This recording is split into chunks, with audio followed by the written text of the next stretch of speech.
Good morning, everybody. Welcome. Happy Saturday to you. I'm your host and pilot, as always, Uncle B.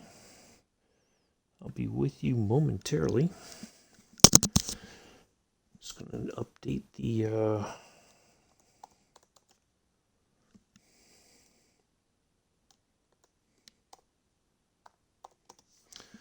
route stuff for today. Just a quick. We're going to runway 31.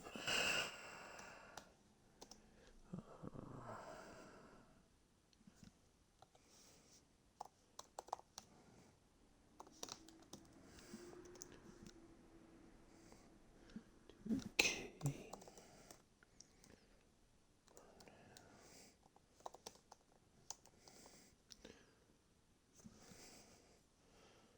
There's the route, basically.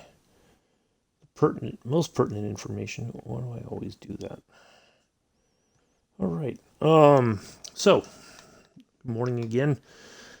Today we're in the F-14 Bravo in the Grim Reaper's livery at VF-101, which I do believe still lives on today as an F-18 squadron. I don't know if they still have the same squadron number. They might have changed that, but I think they're still the Grim Reapers. But anyway, we're going to go from Brownsville, which is not far from where SpaceX has its headquarters. They haven't built a proper, or they don't have a runway yet. So Brownsville, this is the closest that I could find. And we're going to scoot across the Gulf of Mexico. We're going to come in and do this kind of crazy approach into Titusville, which is also the NASA, good morning, Joseph, the NASA landing facility. So we'll probably end up, once we're on the final, I'll probably have to fly it in manually and get it there, which it's not a big deal. So it says about a 2-hour flight, but I think we can get there a little bit quicker. A couple other notes while we're waiting to see if anybody else is going to pop in and say hello. Next Friday, so we got some great stuff coming up, I think. Next Friday, we're going to do a jetliner service, an A319 flight from Monterey to Los Angeles. Now, when I saw the picture, somebody did updated the Monterey Bay Airport. There was like an Airbus coming in for landing, like an A320 or something, and I'm like, I don't think I've ever seen that. But apparently they have services that fly out of there. They go to San Francisco, they go to Phoenix, Arizona, they go down to Las Vegas, they go to Los Angeles. I think they used to go to Denver.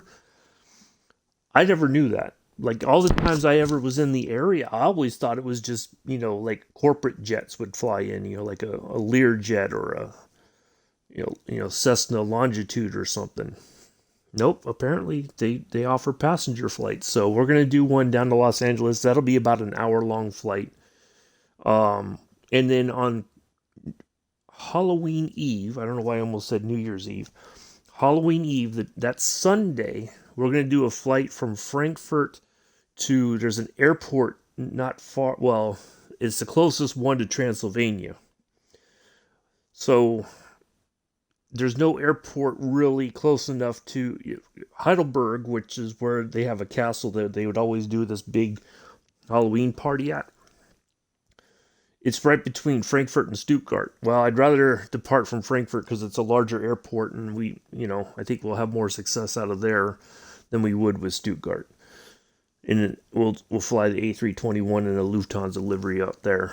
So we got that coming up. 2 weeks from today, we'll do the flight in Montana, the scenic flight. So we got that coming up. So yeah, got some good stuff coming up here in the next few weeks. So yeah. Anyway, so today I'm joined by Commodore Mick. He will be in the back seat. which is normally what they call the radar intercept officer. But for today's flight, we've taken the radar stuff out. We put a nice latte machine in the back seat there with Mick, so he can have a latte whenever he wants. So that's what we're going to do today. Just waiting. I'll probably tinker with the time a little bit once I spawn in here at my parking spot, and all that. But it may be okay.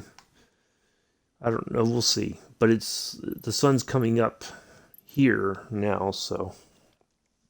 Anyways, hopefully everybody's doing well. Kind of quiet. Joseph said hi so far. I don't know. We got a lurker in the background somewhere. Who knows who it may be? Might be Mick. It might be Bex. It might be Amela. It might be, who knows? It could be any number of people. But anyway, we're going to take off from here, this runway here, runway 31. And once we're airborne, we'll throttle back, hang a right turn, get us on course, and then we'll get head in the right direction. That's good, Joseph. Glad to hear it. So anyway, that's what we got going on. I think I'll go ahead and pop in here, get everything set up so we can get ready to skedaddle, as I like to say. We like to skedaddle expeditiously and forthwith and all that good stuff.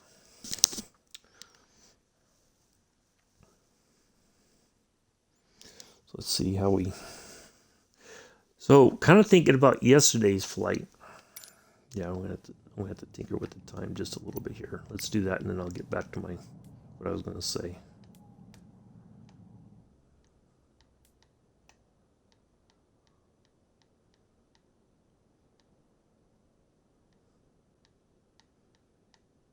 All right, that'll work. Let's just put it right there. Let's get the...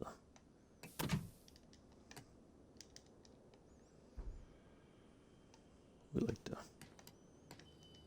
Brownsville ground, Reaper 111 IFR, Kilo Tango Tango Sierra, ready to copy.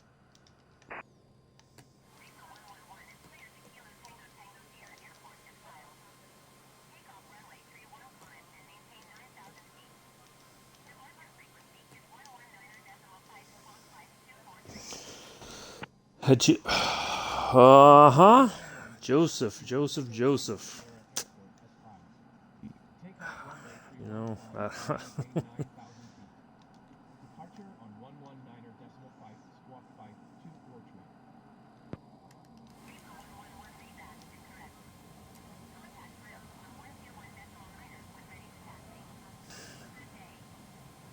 I don't know. Well, you know what? I'm not going to say nothing. You already know what I'm going to say, so I'm not going to say it.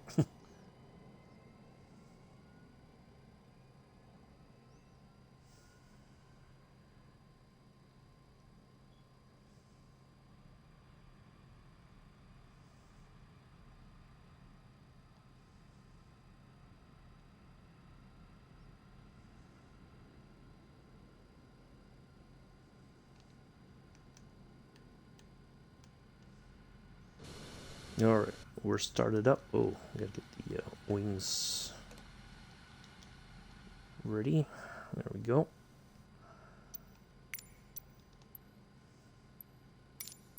Brownsville ground, Reaper 111 with Charlie ready to taxi IFR.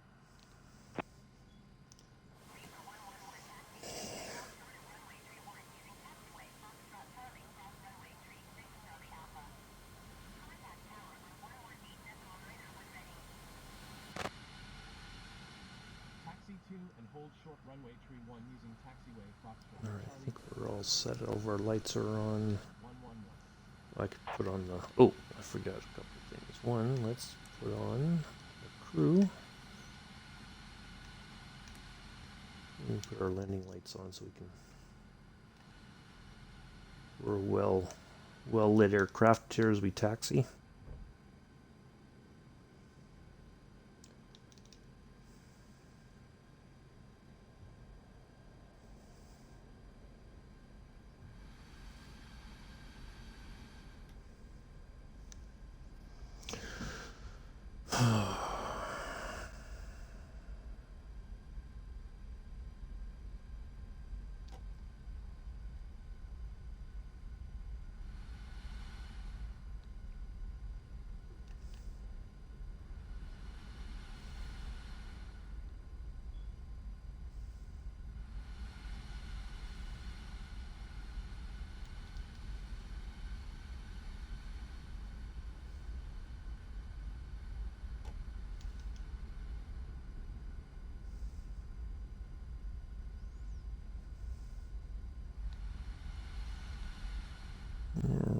just gonna go over here.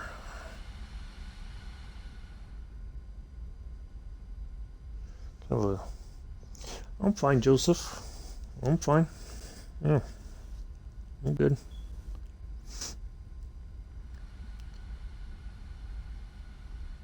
So originally I was going to park farther up the, going to be closer to that end, but because we're taking off from down this way, I decided to go ahead and I think, oh no, okay, yep, perfect. Just want to make sure I'm heading the right direction. Because sometimes, sometimes it'll tell you to cut across somewhere and you don't have to, and other times you should, but you, I don't know, sometimes this thing will send you all over the place.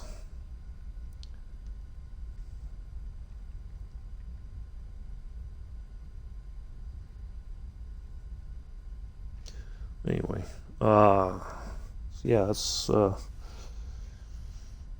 kind of quiet today. Well, it's Saturday.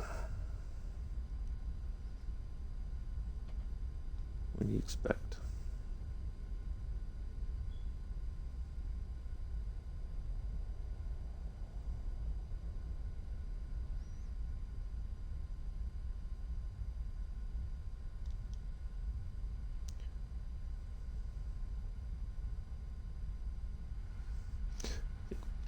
Altimeter should just stay at 2992 because we just have a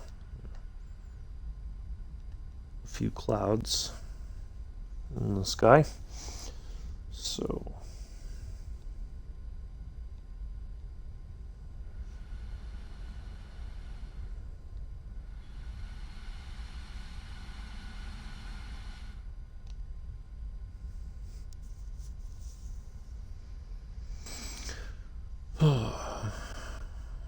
let's see what other stuff is coming up. I think that's pretty much it. Yeah, I think we got some good stuff coming up for the rest of this month. I just gotta fill out the rest of the flight plans, put them together so I have an idea of where I'm going and when. Especially in the Junkers 52. We'll talk about that. I'm kind of debating. Well, we may do 2 legs on Monday with the Junkers 52. We'll see.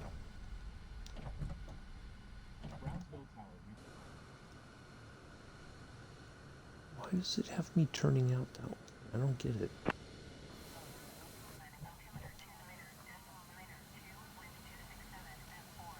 Oh, come on, plane, stop! Goodness gracious.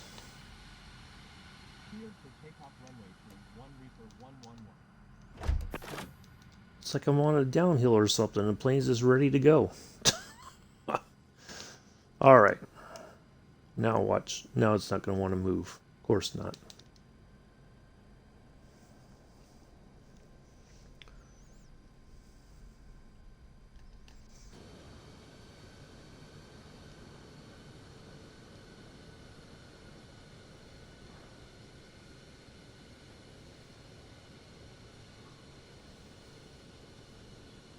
Alright, so... Right, so in the past we've had a bit of a hiccup with our autopilot system sometimes, and trying to get it to do all the things we need it to do. So what I think I'm going to do is double check the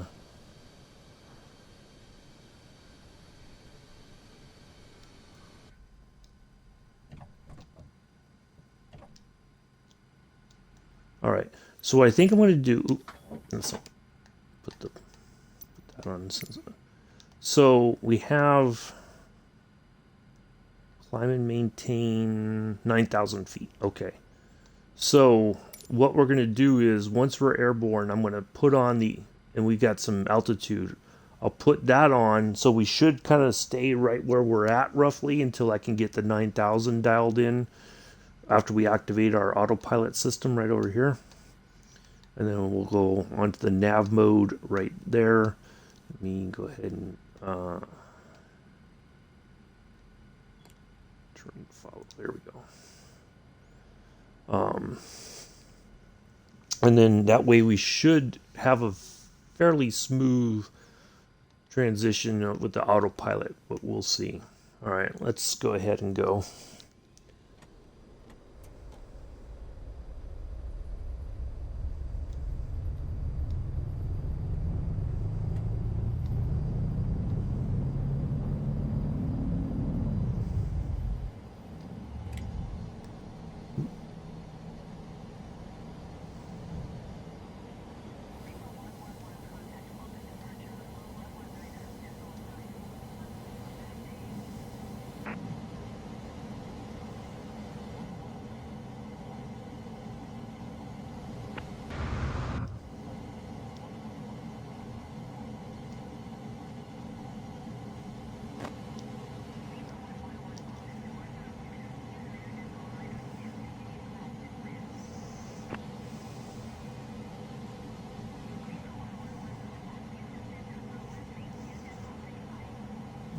Okay. Let's go ahead and do this. Nav. Oops.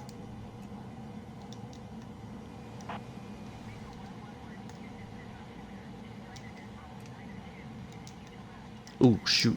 Ah.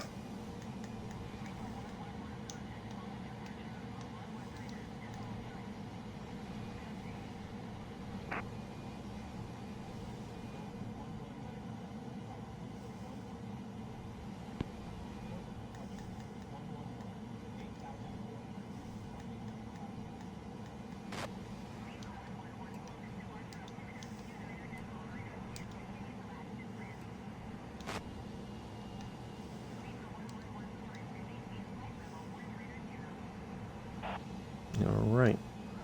You're already...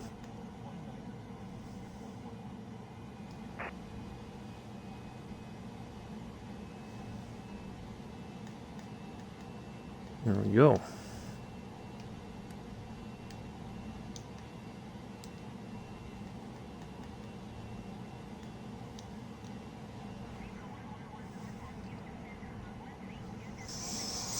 And away we go. Look at that nice sunrise right there.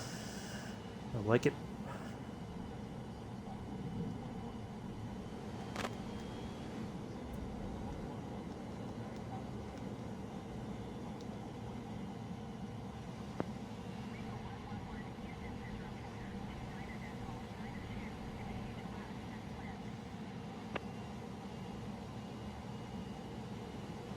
Head over to the Gulf here. And we're on our way.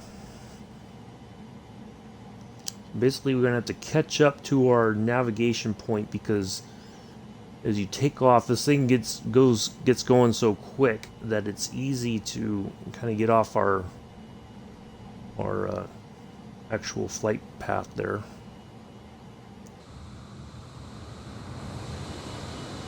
So there we are. Did I turn off the... There we go. I thought I turned it on, but maybe I hit the wrong button. Hello, Daniel. How are you? Nice to see you here. Reckon you just getting back from the chip shop? You're well?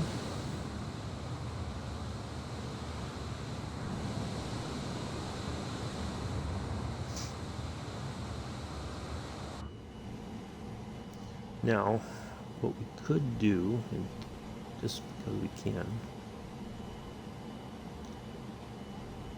Where's my... There it is. We'll pretend we're in air refueling right now. Get a little extra gas there for the flight. Yeah, nice. Better be careful. you're liable to get Mella's attention. You know, he's going to hear food. Daniel's eating. I better go find out what's up.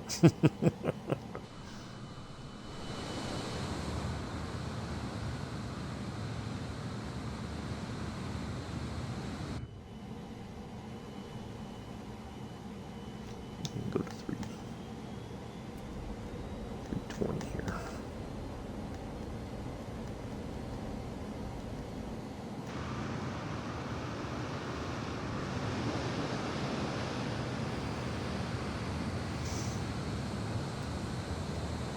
All right, let's get a picture of this. This is a nice, got a nice sunrise here.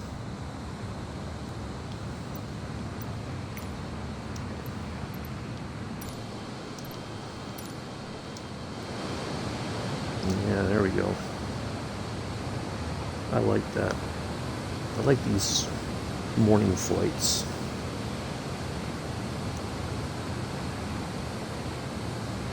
There we go. Yep, exactly, Joseph. Exactly.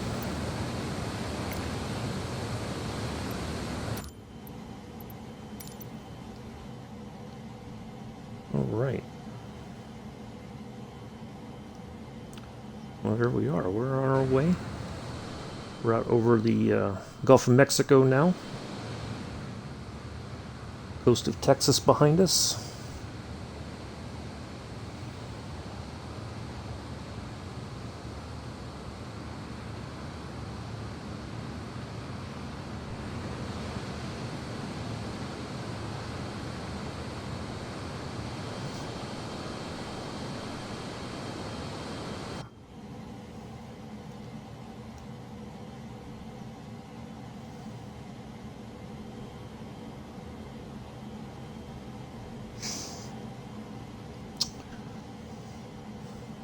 Let's see what other stuff is there to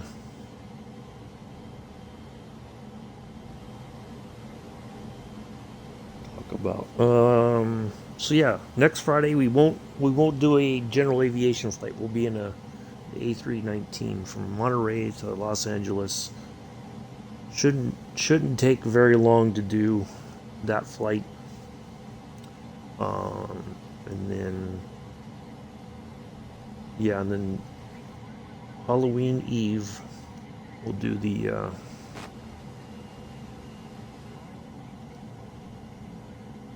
we'll fly from Frankfurt to an airport near Transylvania in Romania.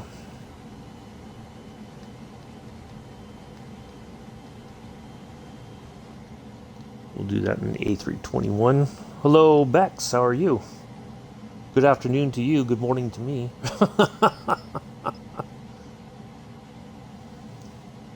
Hope you're well, Bex.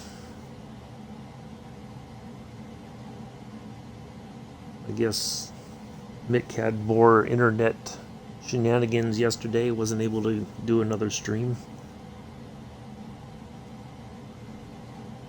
I think by about 5 o'clock in the evening, my time, I was like, yeah, I don't think it's happening tonight.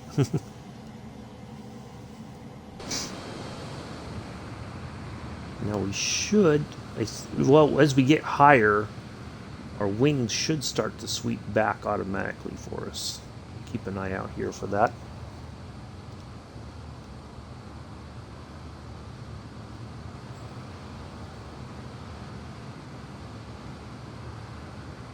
I was thinking I probably should have sent you a message, Bex, to let you know I was going live. But you found your way here all on your own. Congratulations. You had some toast this morning. Oh my goodness. Addie's had toast. What, no beans with your toast? There, young Joseph. But you would have had beans and toast.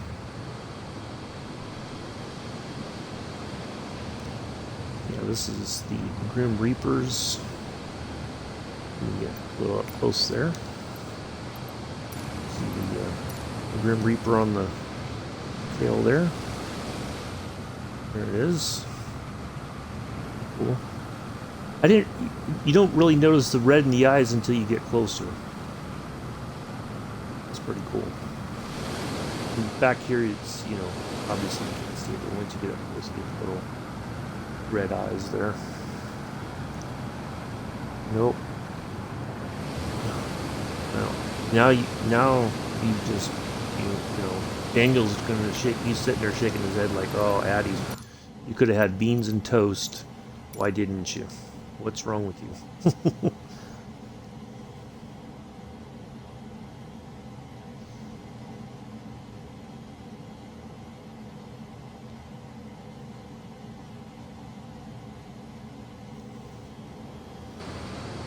So, yeah, Commodore Mick is in the back seat. I did some research. I had to look up the Royal Navy uh, ranks to see. I didn't know what the proper um, titles were compared to our Navy and our armed forces in general. But yeah, Commodore is equivalent to the same rank that Maverick has in Top Gun, the new Top Gun. Both O6s. It's just that your O5s, you're what we call a lieutenant colonel or a lieutenant or a commander in our Navy. Commander is actually a captain. So, yeah, there was quite a bit of history I learned the other day about the Royal Navy ranks and all that, and how they in the 18th and 19th century there was no set standard. When am I doing Train Sim 3? I don't know, Joseph. I haven't really thought about it. I don't know. Maybe eventually. I mean,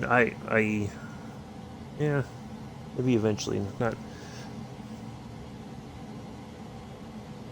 I don't know. Maybe for a surprise Tuesday, if nobody could be arsed to stream, I might do one. I don't know. We'll see. I think I'm kind of over the train sim thing, though. Like it was a big part of my channel early on, but I don't really feel like it's. Probably should be going higher here in a minute. Hold on a second. Let me dial that in.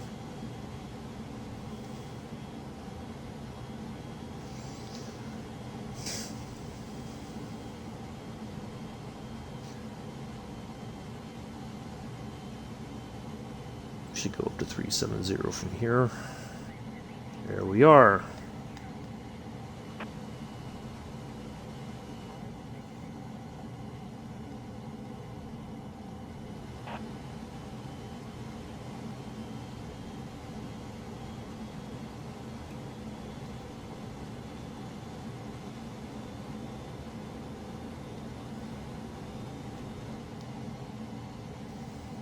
Yeah, I don't know, kind of like it was fun for a while, but now it's just kind of like, I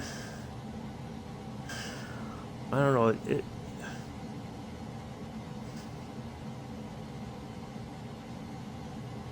I don't know. I'm just kind of. I feel like I'm kind of past that, the whole thing, because it does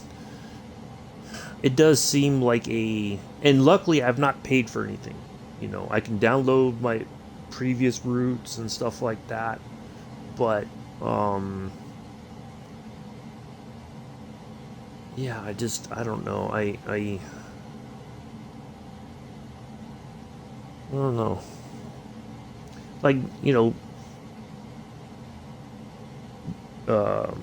Joe's doing it on a daily, regular basis still, aside from the other, like when he does OMSI or Bus Sim or whatever. But he does a lot of that content. Mega Sim still, doing a lot of Train Sim 3 content. There's like a lot of people out there that are doing, because it's the new shiny toy and there's more stuff coming. I saw that there's some more British routes coming and another American route. So it's just, I don't know. I don't think I have anything really else to offer as far as a train sim sort of situation, or any other. There we go. We're sweeping back now. Look at that. We're going to just go slicing through the air here. I like it.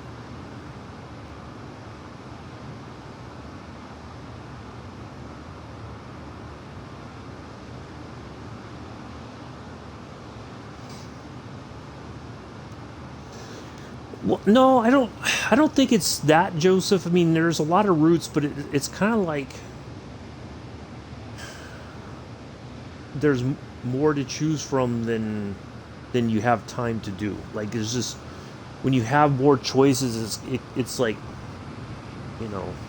I mean, I was into it, at first, but going up another 1,000 feet. Okay, you say so. I thought it was 3,700.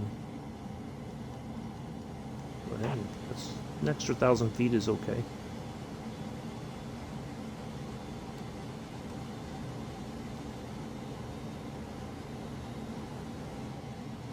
Um,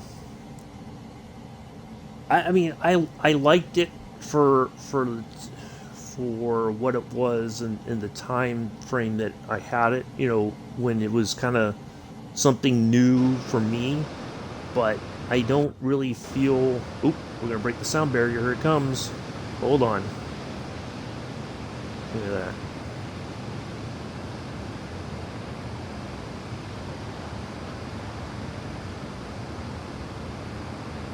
We're right on the edge of it.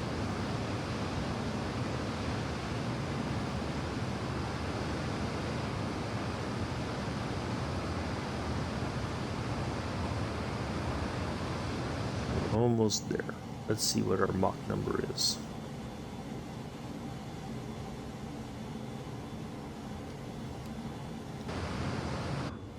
.98. All right, let's just go ahead and, if we can't get it to over Mach 1, and then here it comes. Let's break the sound barrier first, then I'll continue my conversation. Oh, we're right there. Need the boom. Come on. Let's get the boom.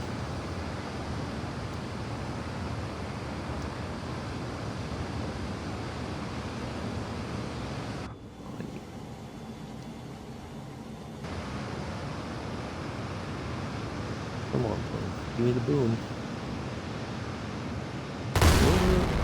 There we go. Now we got it finally. I don't necessarily think it's anything to do with having more, Joseph. It's because there's so much. Like when I had Train Sim World 2 and I was downloading the other routes and add-ons and whatnot. It's too much, because it's like, okay, like when I was first starting streaming and I was doing 2 routes in the morning and then 2 routes in the afternoon. It's like after a while you're just like, it's not. It just kind of like, it doesn't feel exciting anymore. It's just like in here, I've got so many planes to fly, and it's like, okay, I want to try to vary things so that we can we can do some fun stuff when we fly and fly different planes and all that. And of course, there's more stuff still coming. So trying, it's like, again, I have all these choices, but part of it also is taking the time to learn the aircraft and figure them out. Hello, Mela. So I don't know. I don't think I have anything, like when it was new to me, I think I could offer a different perspective, but I don't think I can do that anymore. It's just, I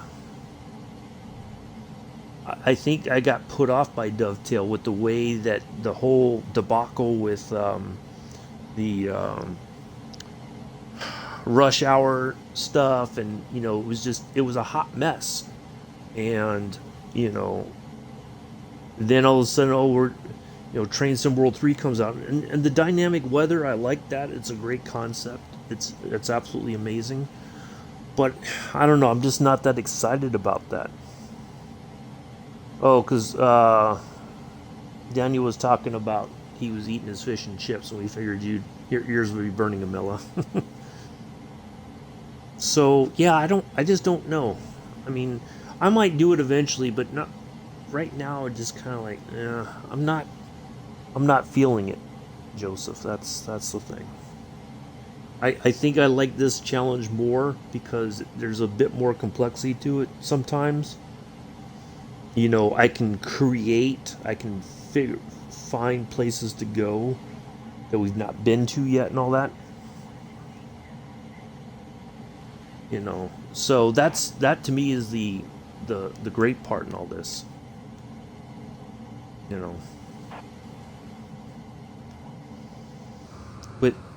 with train sim, it's like you're just going back and forth, one from one end to the other. You can't.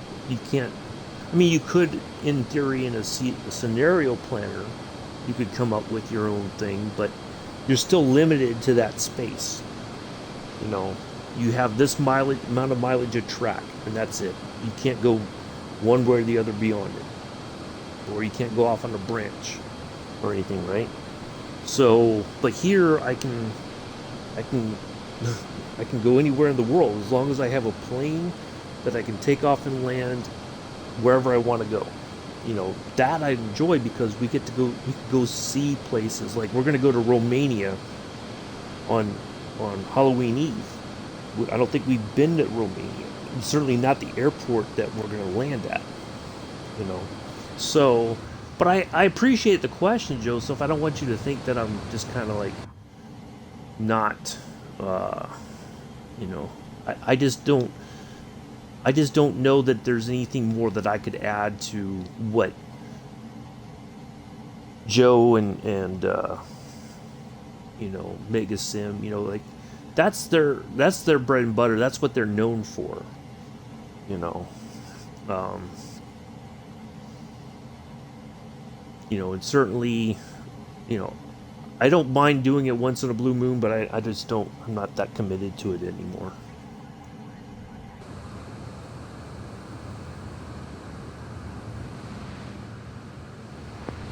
Finally, I think we're going into gas sipping mode here.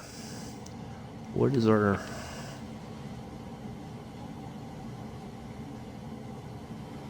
Okay, we have 100 and some odd nautical miles to there, so... But, yeah, maybe in the future I'll do it for just a fun, like a Tuesday, stream. Like if nobody else is streaming and it's like, okay, I'll do a quick run like on Peninsula Corridor or something like that. Maybe, but, yeah.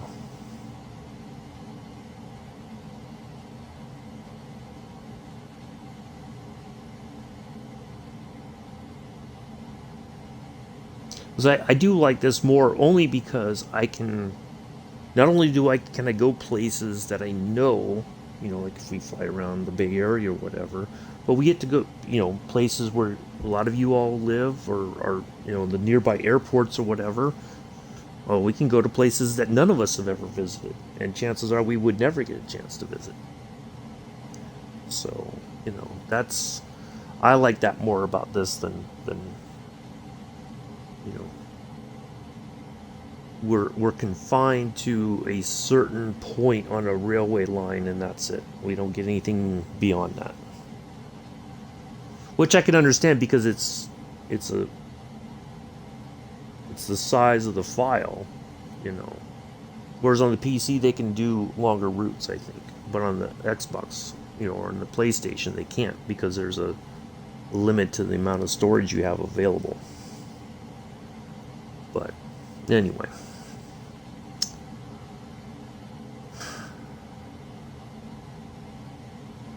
But part of it too is, to be honest, I never know. Sometimes everybody's like, "Oh, I'm not gonna." People aren't gonna stream on a Tuesday, and then all of a sudden it's like, "Okay, I'll get ready," and then all of a sudden, "Oh no, I'm gonna stream." No, no, no, I'm gonna. It's like, well, fine, So I just, I mean, I should just stream regardless, but um, if other people are streaming that I can support and be there for them, I prefer to do that just as much as people are here for me. But anyway, that's all I got to say about that. Let's see what else is happening. We're just cruise out here in the 38,000 feet above the Gulf of Mexico.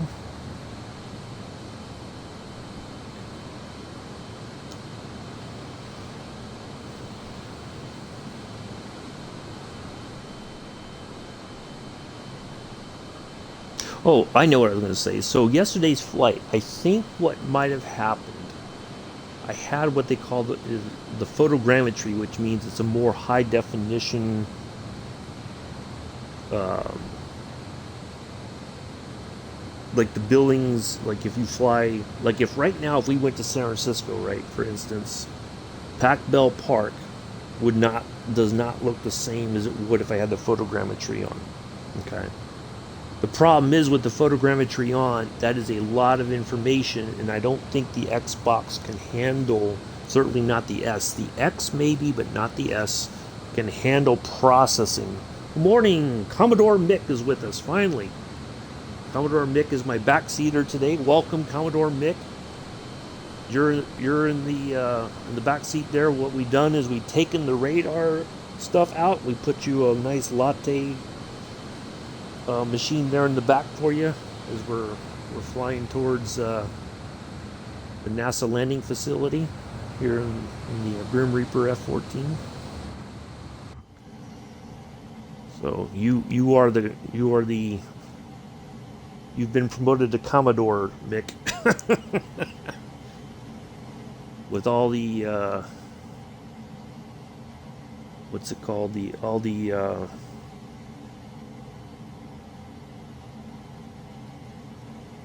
the extra stuff that you get with that, whatever you want to call it, your perks. There you go, with all the perks that are entitled to a Commodore in the Royal Navy. I don't know what those might be, but whatever they are, you get them. So yeah, I think that's what happened. That's why the game crashed. When I was coming in and I moved the camera to outside, the Xbox was kind of like, I can't handle this, and that's why. I don't think it was anything to do with anything else. I think that's what it was. So I've gone back and I've turned that off for right now. We'll see if that kind of solves the problem. If so, it's just going to be what it is.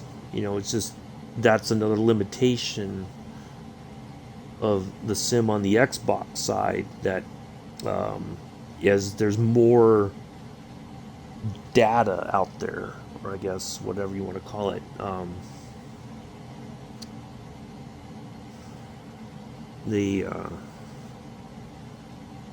I think that's what's leading to it. So that's the only thing I could think of is what caused that problem yesterday. I don't think it was to do with anything else. But it may still happen, but we'll see how often it happens now since I've turned the photogrammetry off. So I think that's what caused the whole thing. So yeah, kind of wrapping, or going back over earlier news, I should say, not discussions. Earlier news. Next Friday we're gonna do. Yeah, I kind of figured that's what happened, Mick. Yeah, because I was just saying that I think with your ProClips XD, thank you for the follow. I just saw that pop up. Thank you, appreciate that. We're going to do a flight from Monterey to Los Angeles in the Airbus A319. Now, that is a regular service from United from Monterey down there. The earlier iterations of the 737 and the A319 have been flying in and out of Monterey for some time. I just never realized it, because anytime that I ever thought if I heard a jet plane taking off from the airport there in Monterey, I always assumed it was like a Learjet or something, like a business jet kind of thing. But apparently, there has been regular passenger service in and out of that airport for some time. So we're gonna do that next Friday. We're gonna do a little, and it's gonna be about an hour-long flight. Should be fine. Uh, Halloween Eve, that's Sunday.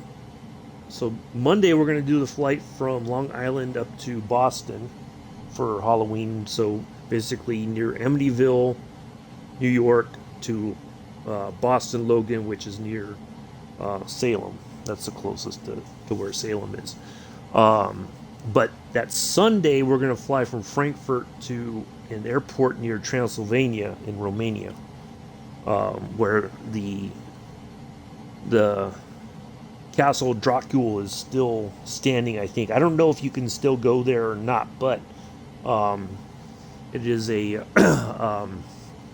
we're going to do that on Halloween Eve,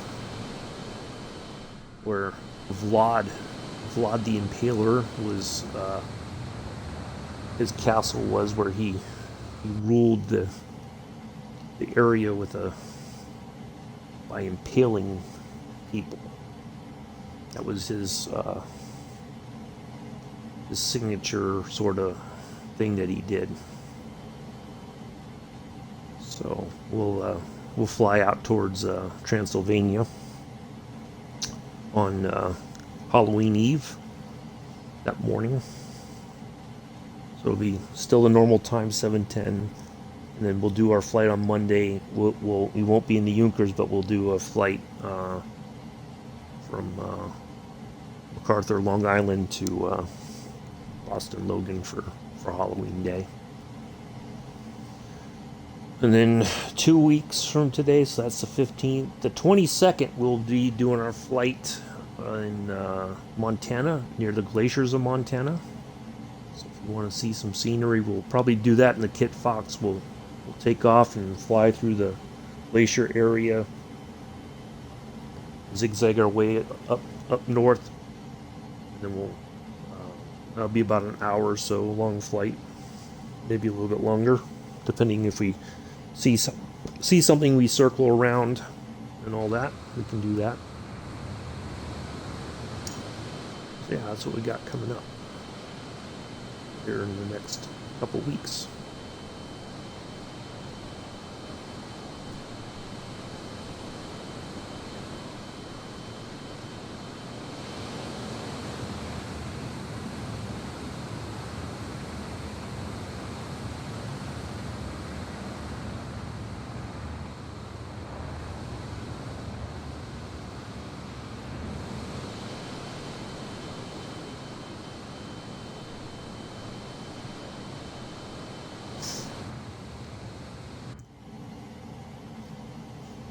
I think very quickly, Discord just came alive again.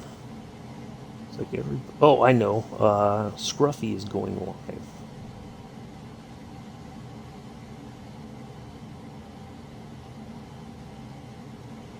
Yep, and I'll go tune into Scruffy Tam. He's flying around Iceland today. Day 4 of the flight around Iceland.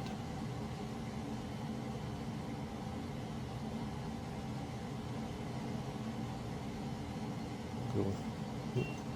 Of course.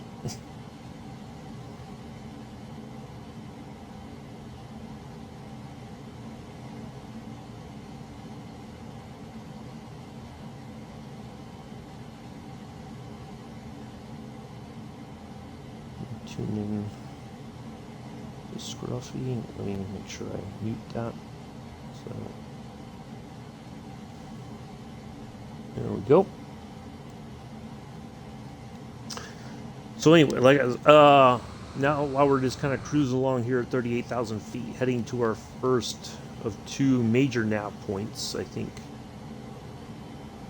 Yeah, we're almost to our first major one. I'm going to take a quick break. I'll be right back. I'll leave you outside cruising along here towards the over the puffy clouds and the sun. There we go.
All right, I'm back.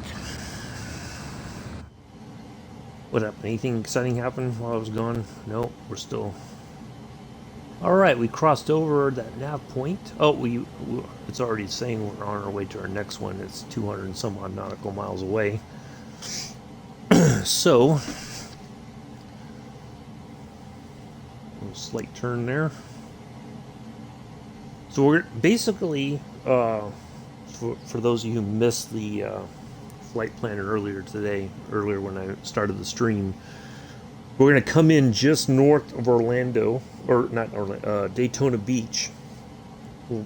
As we're coming in for our arrival portion, we should, I think, be low. We might be able to spot Daytona International Speedway, possibly. I don't know. We'll see. But we'll fly over that as we continue to descend, and then we're gonna hang a left, and then we're gonna kind of do a circle around, and we'll line up. I'll fly it in manually from there, most likely, because we don't have an ILS approach. We have an RNAV approach, so we'll once we're on the right path, we'll set it on the ground and be done for the day. We'll be back Monday in the Eucharist 52. Oh, that's another thing. Now that I start talking about other stuff, I'm starting to remember the other stuff. So Monday, what we're going to do is we're going to go from what's it called? Pahokee Airport. We're going to go out and we're going to land at another municipal airport, right? And then we're going to, once we come to a stop, we'll taxi out and then we'll head over to Sebring. So it'll be 2 legs on Monday. They're both fairly short, so we'll do all that. And or we may just do a touch and go. Yeah, we may just do a touch and go at the second X-Ray 06. So, but we'll see. We may do a full stop.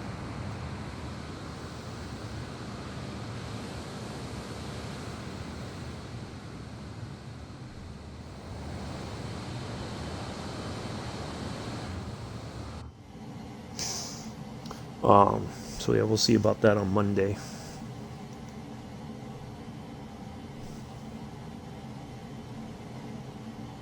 Let's see, another. All of our lights are on. Yeah.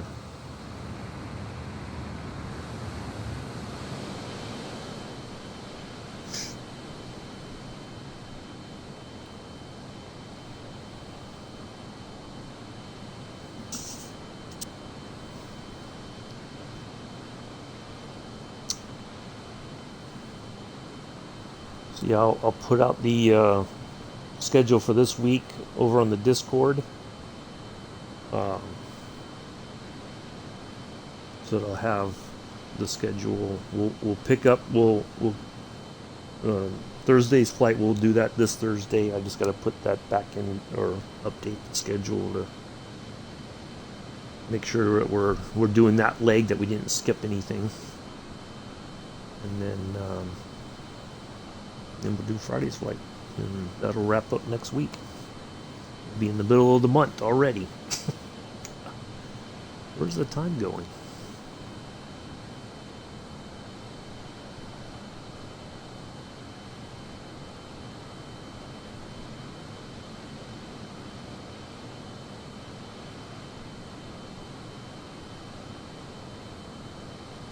So thank you all for coming in and hanging out today. Appreciate it. Nice to see you all here.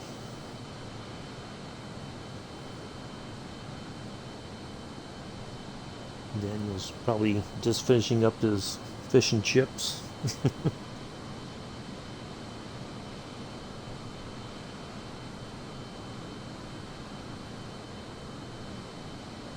Might tear into some chocolate or something here for his dessert.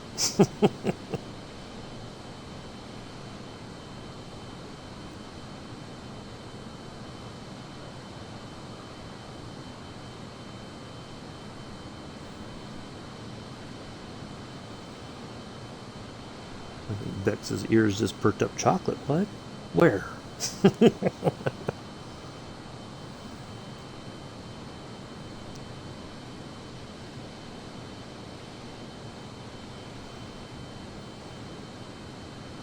Addie's is probably, who knows what Addie's is doing. He probably fell asleep. He's taking a nap now.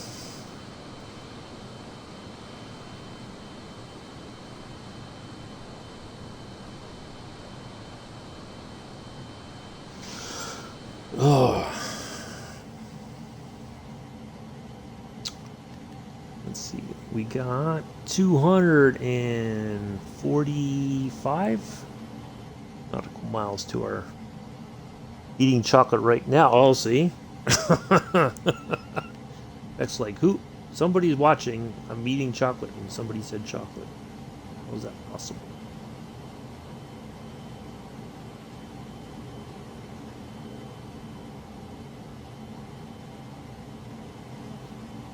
Let's see, what other... This is, I tell you, DC Designs I think did a pretty good job. Now they changed the flight deck here, the cockpit here, just a bit, because there used to be like a flight director button down here that you would turn on, but they took that away at some point. I don't know when, but they did. And I had chocolate last night. I bought a. Oop. It seems like my. I feel like I'm not in the right. I guess I am. It just feels like I'm not. I don't know why.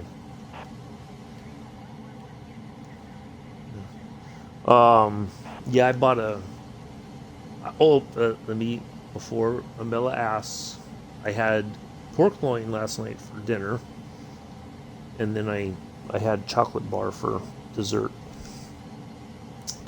It's sea salt and caramel, but it's made. This is a sugar-free. It's made with an organic sugar, something like that. But you know, but the chocolate's a little. It's dark chocolate, so it's got a little bit of a bitter taste. But the sea salt and the caramel kind of balance it out.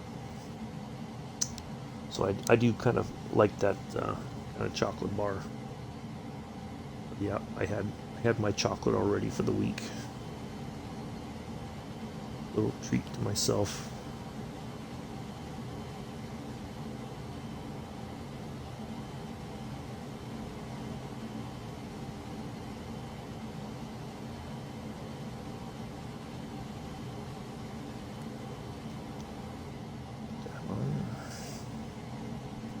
I know that's not. Most people don't like the dark chocolate because it's pretty bitter, and everybody's like sea salt and caramel. Oh, that's actually it's surprisingly good. Oh, when I was in this Walmart yesterday picking up my groceries, doing a little grocery shopping, in the aisle where like all the sandwich meat is, like bologna and turkey and ham and all that stuff. In one of the not the it was like a open refrigerator kind of thing, keeping stuff cool. There was all these big bottles of of pickles.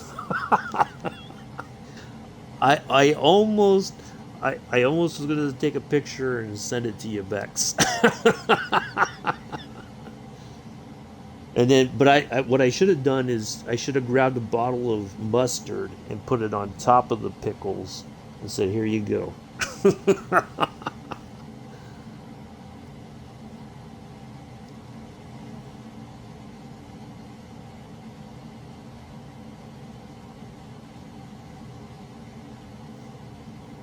But yeah, it was like the big. I don't know if they were Vlasic pickles or what, but I was like, oh, bleh.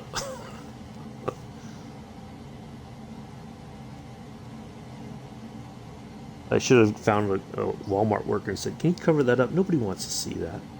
Put a cover over that stuff. Nobody wants to see pickles like that. What's wrong with you?"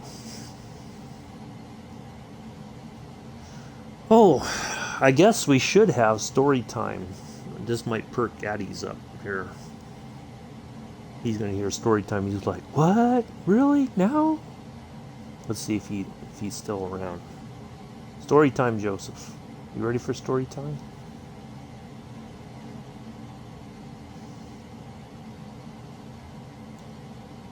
Mr. Addie, it's story time. Are you ready? He probably buggered off.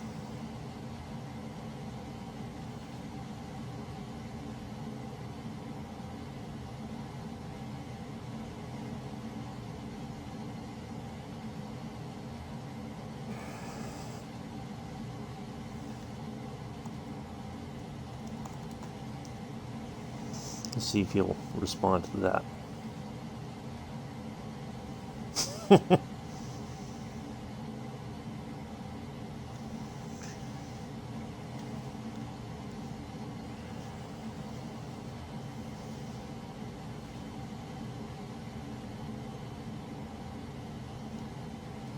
So the story time is, once upon a time, when I was much younger, I won't say how old. Let's just put it this way: I was a freshman in high school, and there was a winter ball. I think it was no, was it the winter ball? Yeah, I think it was a winter ball. Yeah, it was. Now that I think about it. Anyway, so a friend of mine and I, we'll go there, hang out. Maybe we'll meet some fellow classmates, hang out, whatever. And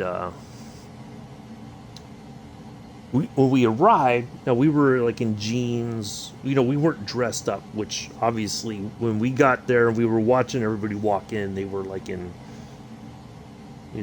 not so much like suits, but just like fancier clothing than what we were wearing. We were like, yeah, I don't think this is gonna, this is not gonna work. So what we did was we found a bunch of our other friends. We, this is before cell phones and all that. So we called, found a payphone, called up one friend who spread the word. And next thing you know, we're joyriding around, not joyriding, but I'm in the back of a pickup truck, probably like a small pickup truck, just acting foolish. Like we're turning around the outside of around the parking lot area of the high school, up and down the street. We toilet papered the lawn of the high school during the dance. And we ended up, we found out, somebody told us, alerted us to the fact that the sheriff's department was looking for us. So we went to the bowling alley there in town. It's the only bowling alley in town, actually. But anyway, we went there and hid out.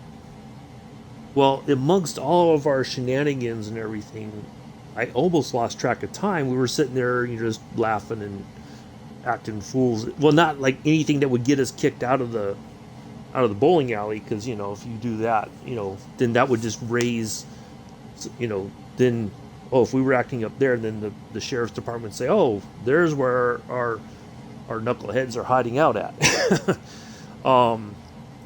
So we're sitting there, and then I looked at my watch, and I'm like, oh man, we had to hightail it from the bowling alley back to the high school, because my mom was gonna, we had a designated time that my mom was gonna pick us up and drop my friend off at home, and we hauled there.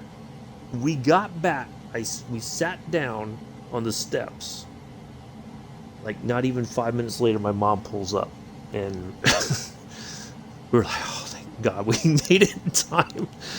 So so of course I get in the car, and my mom, I don't know what it is about moms. Whenever they're like, they gotta feel your face or whatever. Like, your face is cold. Like she put her hands on my face. Your face is, you're cold. And I'm like, oh, we did this. We left a little bit early. We just been sitting out there talking. I told my mom the real story a couple years back, and she was shocked. I said, yeah, I was riding around the back of this open top pickup truck, which my mom just about had a conniption, so to speak, that because it was all things that were forbidden for me to do. But it was like, well, the problem would have been, see, I was the kind of person that if we gotten caught, I was the odd person out in the whole thing. So they probably would have said, you don't fit this crew right here, this crowd.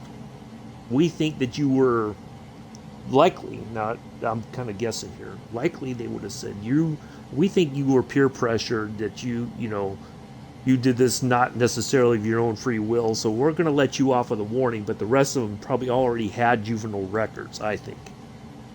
But I didn't, which was good, because if I did get in trouble, I looked innocent enough that I don't think the officers would have actually charged me with anything or brought me to juvie hall or called my folks or whatever. So, how are we still talking to Houston? Wow, we were way out over the... So, yeah. But my brother, on the other hand, was always getting into trouble. Like, he was always... And I just sit back and laugh, because he had that, demeanor about him that he was just a troublemaker. I'd make trouble, but people would never suspect me. That was always worked in my favor. Because if anything happened, everybody like, no, Robert wouldn't do that. No, no, that can't be possible.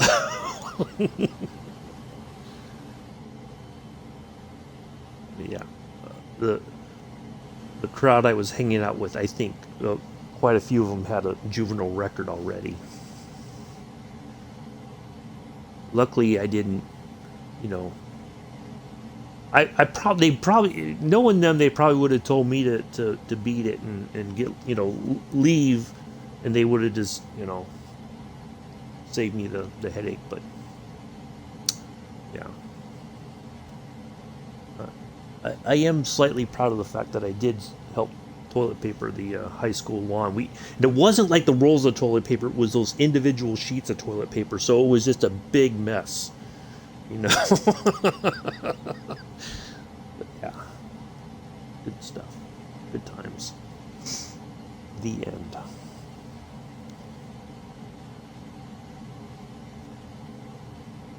There you go. I don't know if Joseph heard any of that. He probably didn't. I don't know. Never know with Joseph. Try to entertain the young man. You just never know when he's going to be entertained or not.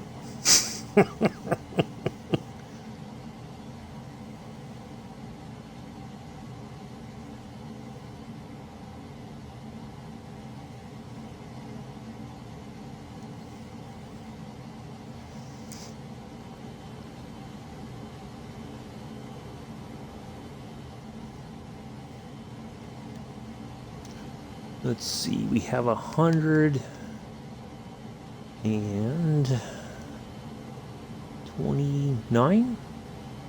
Whoa, the distance just is clocking around. 128.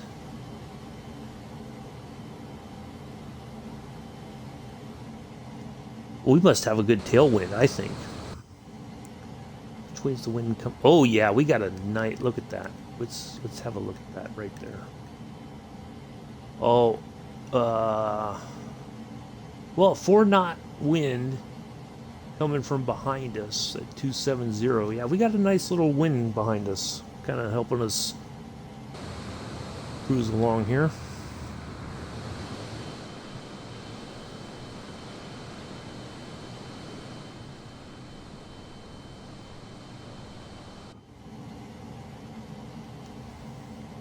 Wings are swept back pretty much. Not fully back, but just close enough that we're slicing through the air just below Mach 1. 0.93.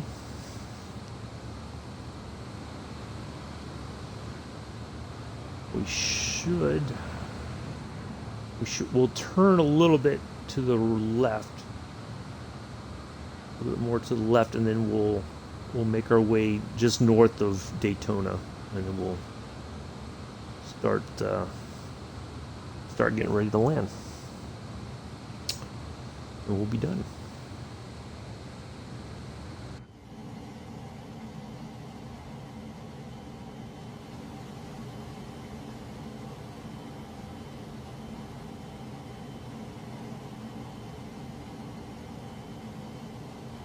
It always helps if you look innocent, because people will be like, no, that's not possible.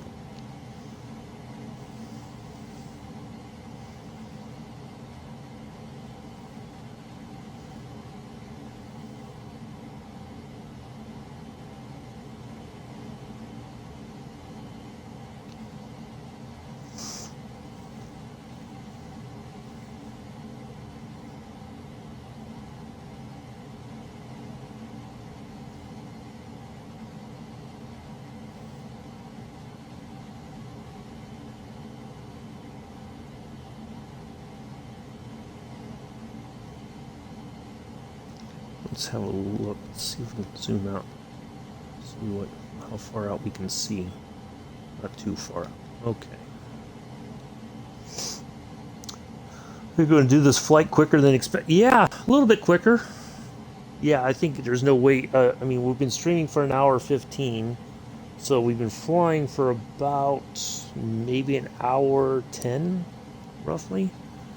So yeah, I think we're going to get there definitely before the 2 hours, but see, that's the weird thing, because sometimes it seems like we're going to get there quicker, and then it just kind of, it doesn't go quickly, you know.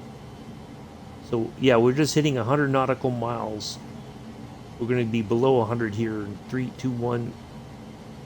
Yeah, now we're in the 90s. So yeah, we're cooking along pretty good, and I think, we're at Mach .93, so we're zipping along pretty decent as well. And with that little bit of a tailwind, may not be much, but it's certainly helping get us there maybe a little bit quicker as well.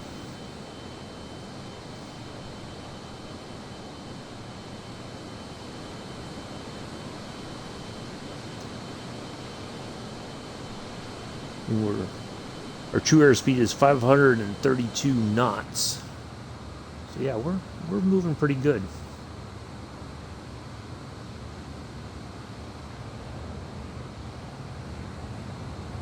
We could probably pick up the speed just a little bit more if we wanted, but I think we're doing just fine where we are. I'm gonna go ahead and refresh this now, and it's lagging a little bit.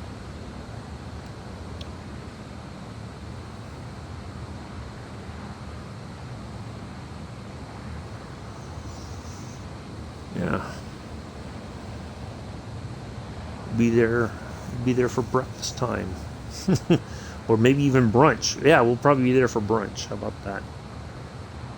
And go to the astronaut's mess and have breakfast there. SpaceX.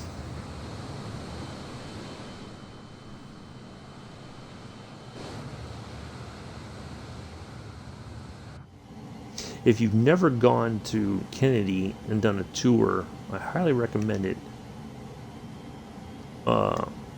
You can, if you, I think if you pay a little bit extra for your ticket, you can actually have lunch with an astronaut. Now, it's not like they're going to sit down and eat with you. It's, you go in, it's like a buffet kind of thing. You get your food and you sit down. They introduce the astronaut. They tell their story, basically how they became an astronaut and everything.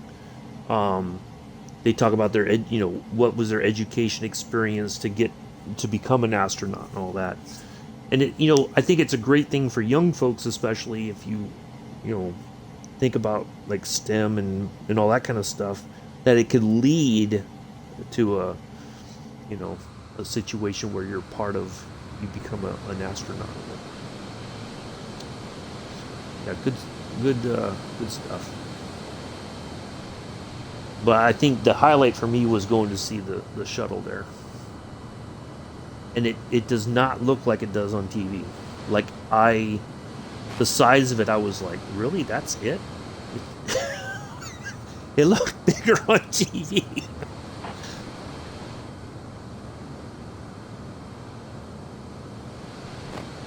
All right, finally we're talking to Florida.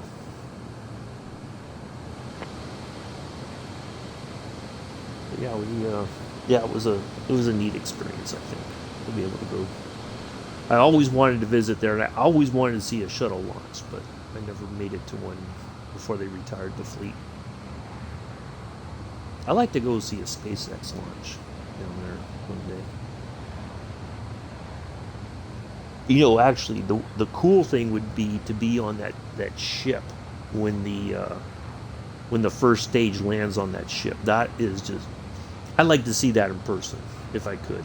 If I had to wish, that'd be one of my wishes. To see that in person, I think would be absolutely phenomenal. It looks amazing when you watch it on a video, but to watch it in person would be, I think, a really cool experience.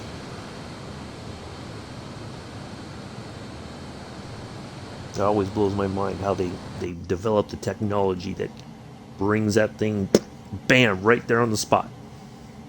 I don't think they've missed yet. If they have, I've not heard about it. Maybe they just didn't publish it. They didn't want anybody to know that they missed it. But yeah, absolutely amazing stuff.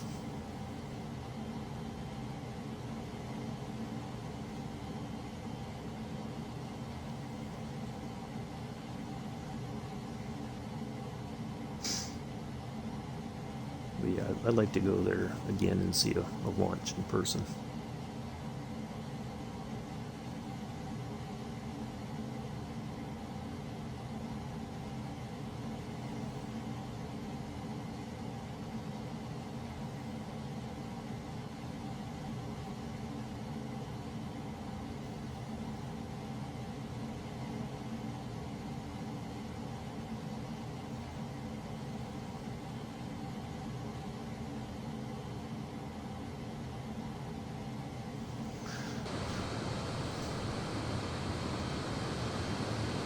watching it on the, because the video stuff that I like when I watch the stuff for SpaceX when they're getting ready to launch. They have, they talk about the mission, and then they also explain what they're doing. When they're fueling up the rocket and all that.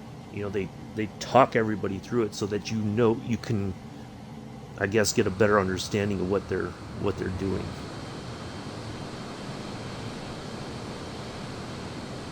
But it all happens like it's so choreographed. That's the amazing part. Like if there's a hiccup, hey, nope, stop.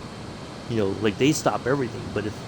But generally it just goes without a hitch. No problems.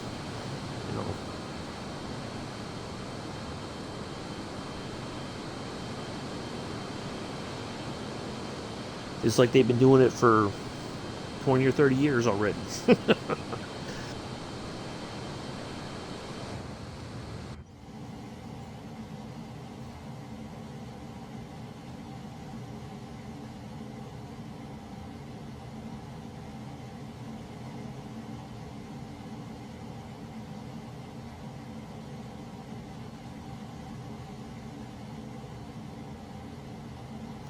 Alright, let's see how much closer are we now. We must be in the 70s or 60s. 30! Holy smokes, we are flying. Literally and figuratively. Look at that, we are just... It was almost like a minute ago we just went below 100 nautical miles. Wow. Yeah, we're hauling some serious butt, I guess. Even though we're hauling Commodore Mick with a latte machine in the back seat there. We took out the radar equipment and put a latte machine in there for the Commodore. So he had a nice, relaxing flight.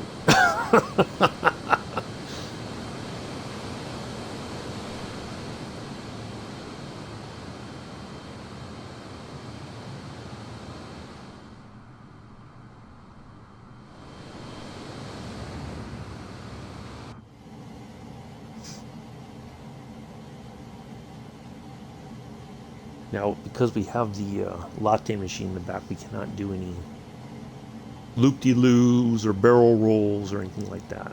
Just in case Bex is like, oh, I know he's going to do it. It's just a matter of time. We don't want the Commodore's latte machine to break and spill latte everywhere. That wouldn't look good for us.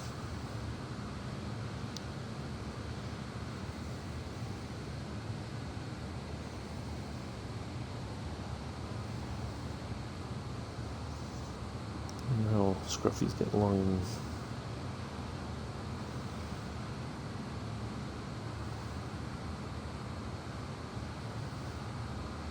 Over there in Iceland. Let's have a look.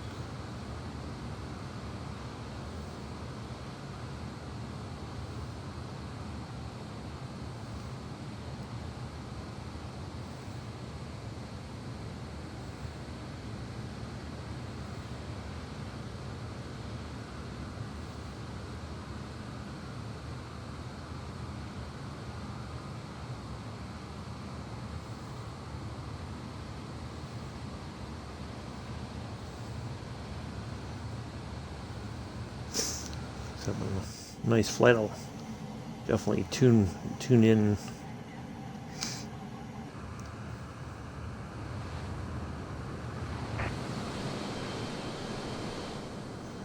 Well, I've got them on mute right now, but I'll put the sound on once I'm landed and parked and wrap the stream up.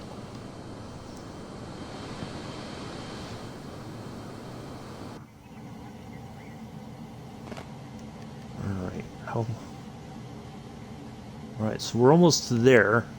Pretty soon we'll get ready to... We should see coastline of Florida here pretty soon. The coast on the Gulf of Mexico side.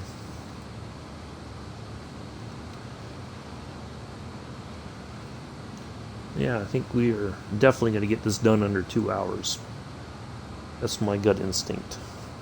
But It might be close to 2 hours. We still got a bit of flying left, so it's hard to see what happens. What's our next nav point? How far do we got to go? I don't think it's going to be very far, but let's have a look here.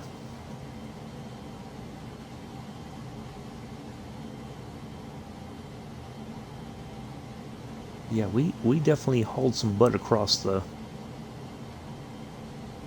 Oh, that's... Wait, did that say 300 or 200? Oh, that's 300. Oh, okay. It might be a 2-hour flight then.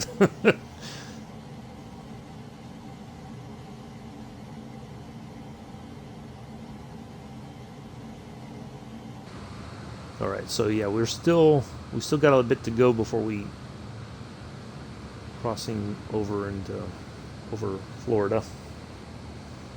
But yeah, we're making pretty good time though. I think if we keep it right about at this speed, we should get there fairly quick.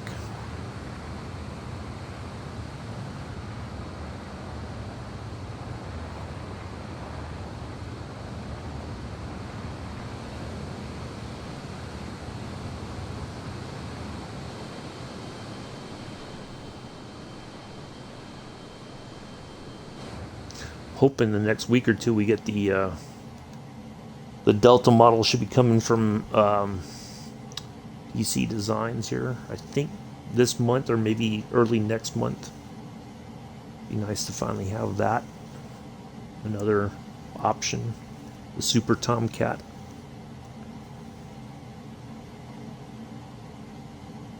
The final iteration before they were retired from service.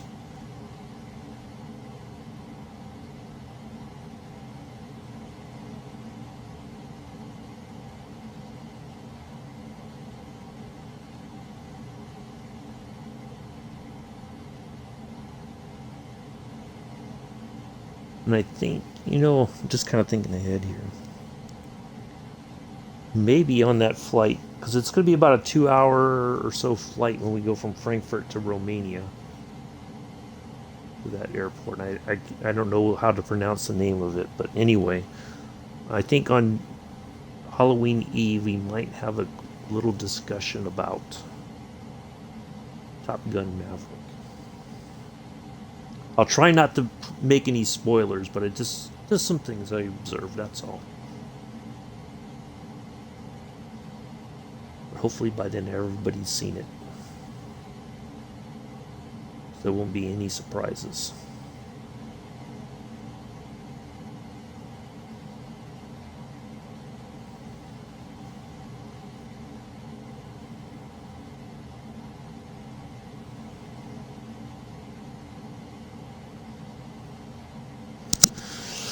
All right, let's see what else. So yeah, we just got one other major leg to do. We're below 300. We're at 275, almost 274. So we're cooking along pretty good, I think. Yeah. I would have thought the latte machine would have slowed us down, Mick, but luckily we've not had to eject it. Save some weight.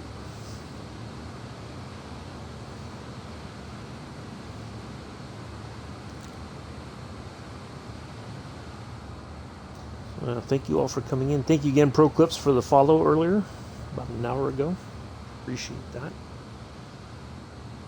We fly 4 out of the 7 days a week: Mondays, Wednesdays, Thursdays, Fridays. Every once in a while we'll do a Saturday fun flight. Sometimes we'll do a Tuesday flight. It just depends. You just never know. Try to do a little bit of... We're doing a tour around America in the Junkers 52. We're in Florida right now. We'll continue along Florida there on Monday, making our way towards across the lower part of Florida and the Gulf Coast and all that. And on Thursdays, we're doing the Route 66 flight. Take off and try to follow it, although in the rural areas between the major towns or cities or whatever, there was many parts that over the years it was on different. There was different route parts of streets that were named Route 66. So um, let me worry about the latte machine. You worry about flying. Okay, Nick. Fair enough. Um, and so we do that on Thursdays. Fridays we usually do a general aviation flight. Pick a general aviation plane and do a flight. But next Friday we're going to do a jetliner service from Monterey to LAX in the A319. And yeah, we'll do that. And 2 weeks from today, we're going to do a tour around Montana, the Glacier Park in Montana. Hopefully some nice scenery and all that. And yeah, we got some good stuff coming up, I think, the rest of this month.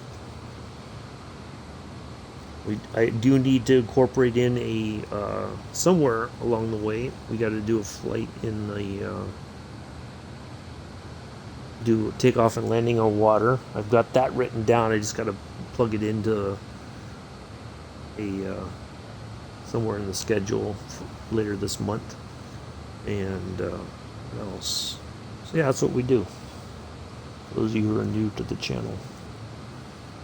If I try to fly, but if I don't, if something happens, like I have to cancel the flight for some reason or another, I put it in the Discord that the flight's canceled.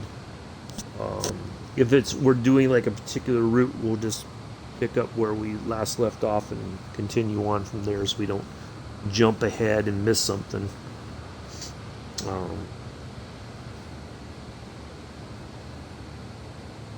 Yeah, that's so we're trying to, for the Junkers flight, we're trying to take off and land in areas that we've not necessarily been to, but sometimes you can't help it, that you will have to go somewhere that you've already been before.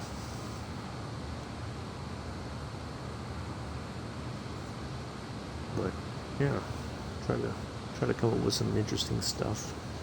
Once we do conclude the route along Route 66 and we get all the way to Santa Monica, California, either we're going to take the Delta 18, the Twin Beach, either we're going to go around South America or we're going to go around Africa. One or the other. And then in November, when the DC-3 comes out, fingers crossed that doesn't get delayed, then we're going to take that across Canada. We'll start on the west coast of Canada and work our way east.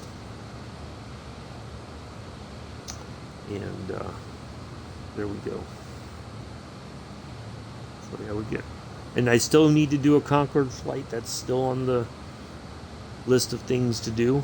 I do need to try and get to grips with the fuel system and all that, and the climbing and everything. Yeah, you gotta still practice that. We'll go from New York to Heathrow.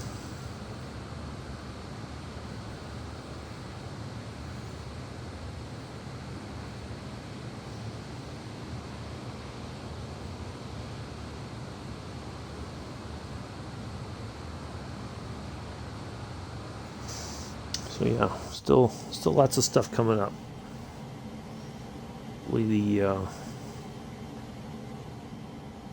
The 40th anniversary stuff goes without a hitch, and we get everything that we are expecting. I think between now and that date, which I think is going to be mid-November or thereabouts, there should be another Q&A stream. There'll probably be one in maybe early December, probably almost mid-December, and then they'll go into silent mode as they go on holiday, and then I'm expecting, I think it probably won't be till late January almost before we hear anything new. Start the new year off and all that, but yeah, that's what we got coming up here pretty soon. Next couple months, it'll be end of 2022 already. Can't believe it.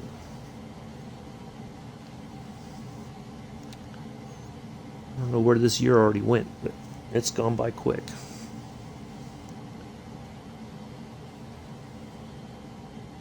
That is for sure.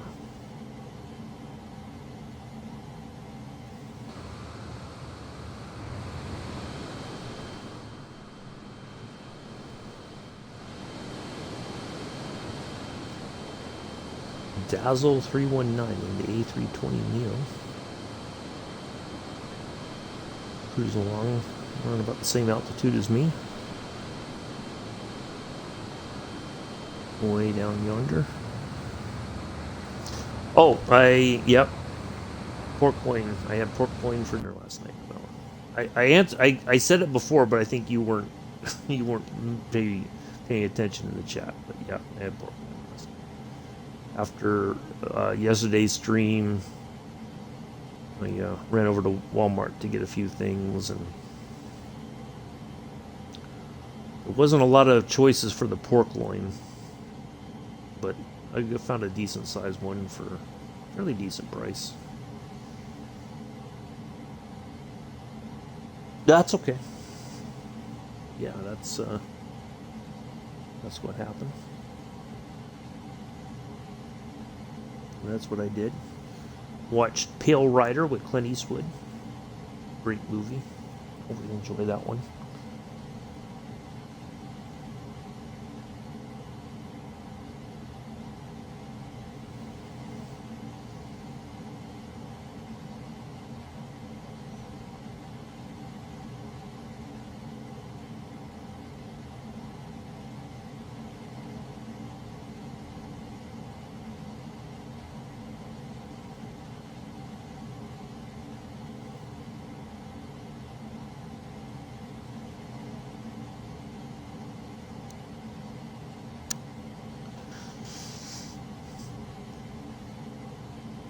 Yeah, that's what I did last night. Besides trying to... I was thinking about the... doing that flight there on Halloween Eve, so we can kind of fit two kind of... at least another creepy place in, although... yeah, so we'll... flying to Transylvania, the home of Vlad Dracul, who was the inspiration for Count Dracula.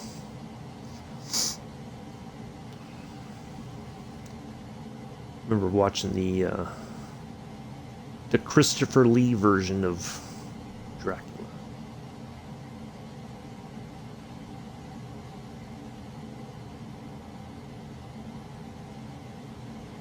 Back in the day on Creature Feature, which was I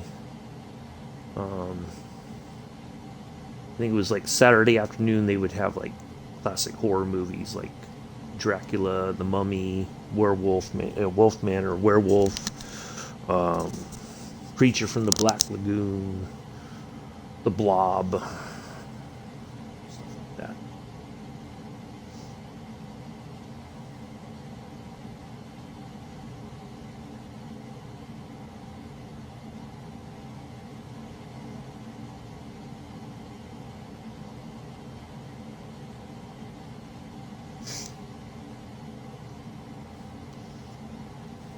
Let's see how much farther we got now. 178. 177 now. Okay. Oops.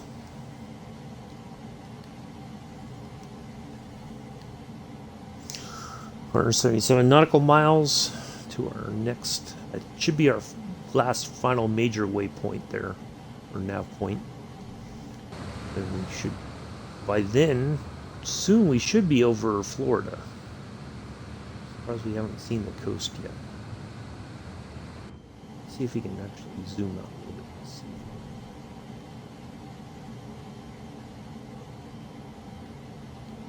That's at 160 nautical miles. So we're just outside the range of seeing our navigation aid there in front of us.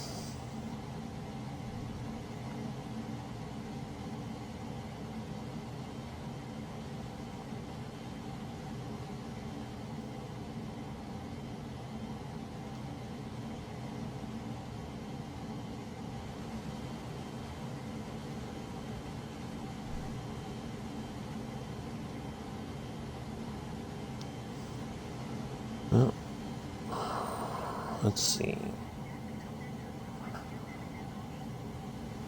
I'm gonna have to.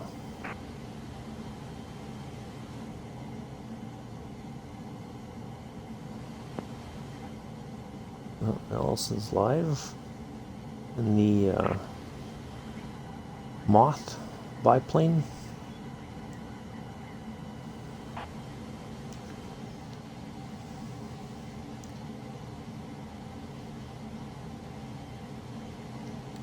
That's our, yeah, we're heading there. We got 160 nautical miles. Yep, 159. All right, we're just doing pretty good, I think, time-wise. We can always ask for in-air refueling if we need to, if we start to run low on some fuel. We've been hovering around here just below Mach 1 for some time. Probably just, we're probably going faster than the recommended cruise speed, but that's okay, it's not costing us anything. The engine's not going to quit on us. Now that's one thing eventually I do want to get and I talked about it before when we were doing the flight along the heading the old KLM route that we ended up all the way over there in Indonesia, the former Dutch East Indies.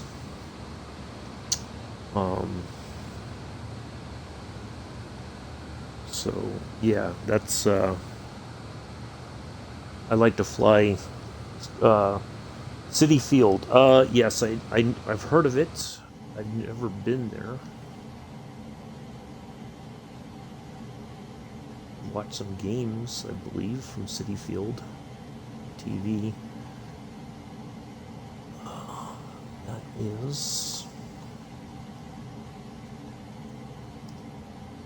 It was probably known by another name, but you get these corporations and such that buy.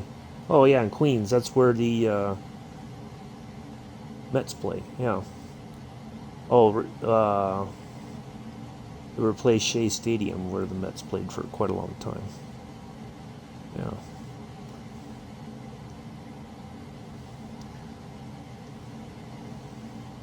So I don't like that every couple of years or so some corporation or somebody's going to come in and put their name on the field for so many years, and then they bugger off. It's like Pac Bell Park. It was, I always used to go to Candlestick, but then when they built the new stadium there in San Francisco, and Pac Bell was the first sponsor of the stadium, and then when they got bought out by AT&T, then it went to AT&T Park. Now it's, all these, it changes constantly, it seems, and to me it's always going to be Pac Bell. But I don't know, why couldn't they just called it Shea Stadium? It's whatever. And Citibank just was a behind. Their name didn't need to be mentioned, but they were like a sponsor or whatever, a bigger sponsor of the stadium. Yeah, I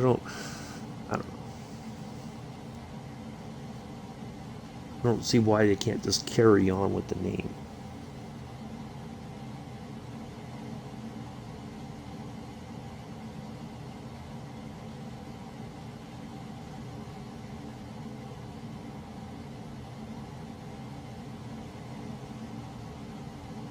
Yeah, well, like it's not that they buy it. There's like an agreement that their name will be they'll name the stadium a certain name for, say, like 5 years or whatever. And so, like, Citibank probably told the Mets, "Hey, we'll sponsor the field for this many years, and then after that we can renegotiate, or if there's somebody else who's going to offer more money to put their name on it, then they'll, of course, the Mets they're going to take that money." But a lot of it is like Pac Bell. Then it became AT&T. Then now it's something else, and it'll probably change again. Because it's always these corporations that have the money to put in, basically put their name on it as a sponsor. That's all it is. But I don't know what, excuse me, I don't know where the sponsorship money, I don't know where that goes. Like, is it for field like stadium improvements, or where does that money go? That's what or is it used for? I mean, that'd be my question. All right, we're finally seeing the Florida coast there. We'll zip across Florida there, and we'll be on the Atlantic coast before we know it. But yeah, it used to be it was named after, like Three River Stadium in Pittsburgh. That's because all three rivers that are there in Pittsburgh all kind of came together, around that area. What else? Trying to think of. I think in Florida it was for many years where the Miami Dolphins played. It was Joe Robbie Stadium.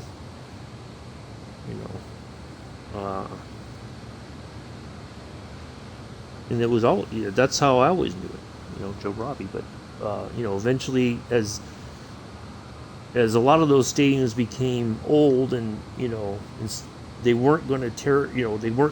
They could only make so many improvements. Like Candlestick after the '89 earthquake, they kind of did some fixed it up a little bit. But at that point, that's when I think they started to talk about building a new stadium in San Francisco, and they were looking for a spot. And it just so happened, I think, after the '89 earthquake, when it cleared out a lot of the waterfront area there, they were looking at property along there to build a stadium, and it just worked out that they can find a place that the stadium fits there, and it's good. But yeah, I think it's just a matter of spending the money to improve. There's only so much they could do to Shea Stadium, for instance. Before, it was just like, yeah, it's never going to be that good anymore. And of course, like Levi's, which is a brand name from San Francisco, they built Levi's Stadium for the 49ers once, they were going to tear down Candlestick. And so that's, it's Levi's Stadium in Santa Clara. It's not in San Francisco. They might as well call them the Santa Clara 49ers, because they're not in San Francisco anymore, really. At least when they were at Candlestick, they were in South San Francisco, technically. But yeah, I don't know how they can call themselves the San Francisco 49ers, because they're not in San Francisco.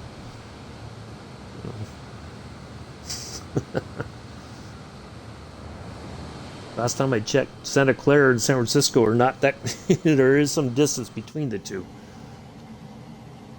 Or you could even say they're the San Jose 49ers.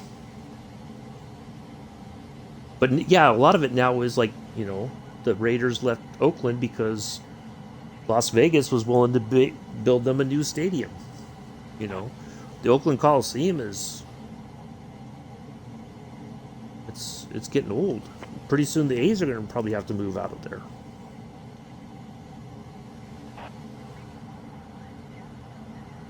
All right, how much farther we got to go now?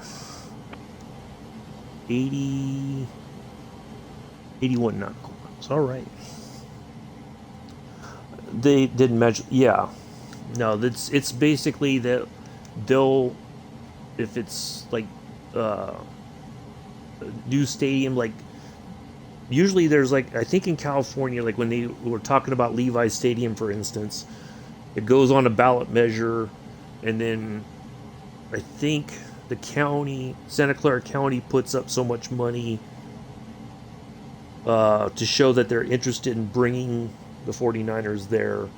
And then after that, it's, sponsorship money and all that. So at least that's how I think it works. I could be wrong, but that's my, if I, I think there's like usually a bond measure. And then if everybody says, yep, let's do this, then, then they'll do it. But if people are like, yeah, no, it's not going to be good. Like sports stuff, like people in San Jose, when the first time they held the Champ Car Grand Prix there in the streets of San Jose, there was a lot of people who were against it. But people were like, but look, you're going to have people coming from all over the Bay Area. Some people are even going to fly in to see this. It's money being spent there in the San Jose area. Why would you not want that? But there were people who were like, nope, don't want to be bothered. Like, okay, this is money. People will spend money hand over fist for food, places to stay, all that kind of stuff. All right, there we go. I didn't even have to ask for a dissent. They're telling me to start.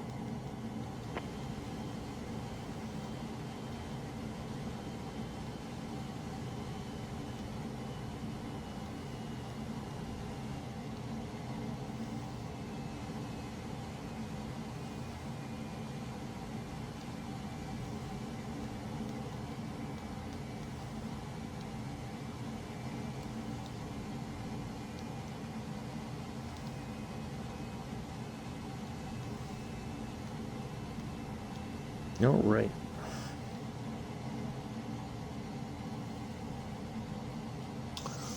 But yeah, it's but that's another thing. Like people, if they can afford it, because like my buddy talked about trying to get tickets to a Las Vegas Raiders game.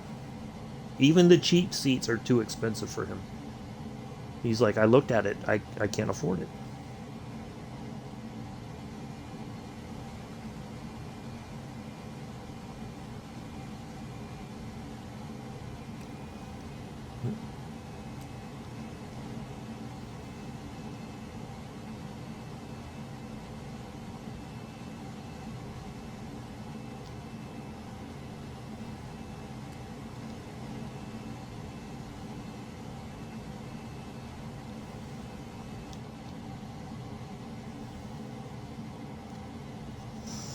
But I don't know if they can sell out their games. You know, because that was a problem when the Raiders were in Oakland. When they had Monday Night Football, there was a lot of times that the station had to buy up the seats in order to broadcast the game because they couldn't sell out the stadium there in Oakland.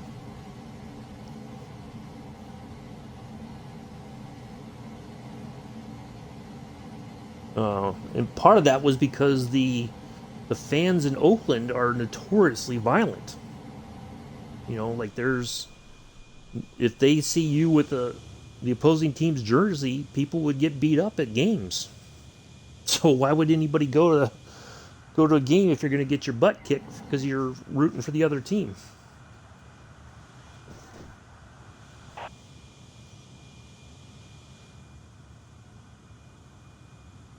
They made it, it was inhospitable.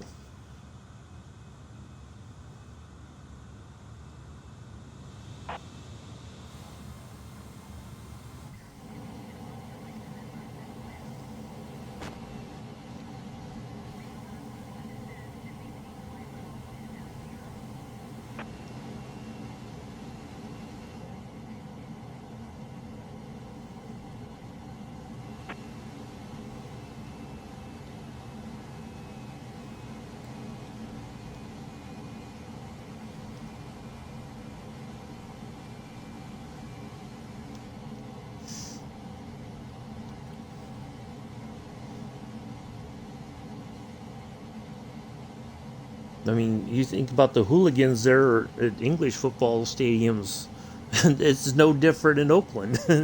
We got our own football hooligans.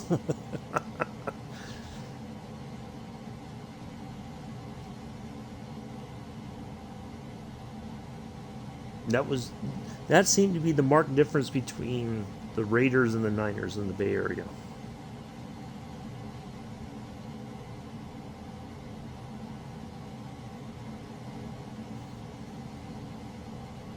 At least that's my perception. Yeah, I've heard of Yankee Stadium. I remember I did see the last game at the old stadium. Did watch that on TV. Um, you know, at least they built the new one is very, I think, you know, it was kind of modeled after the original. So they had that nice, people feel, they carry it over. Oh, somebody decided to stop following me. I guess I upset somebody. I don't know.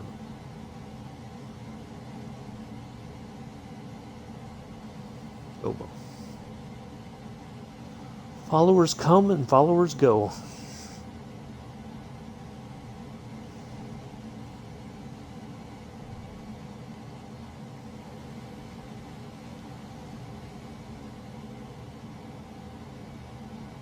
What can you do? Uh, oh no, I didn't go there. No, I've never been to Yankee Stadium. I've only seen the games on TV. No, I've never actually gone to Yankee Stadium. But I watched the last game on TV. I remember that. That was a very big deal for obvious reasons.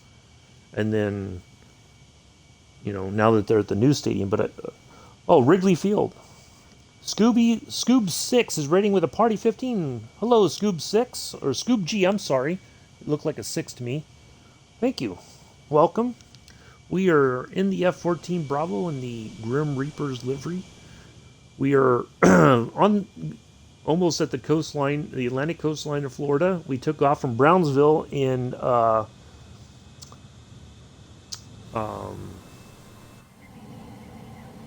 Texas, and we just been over the Gulf of Mexico.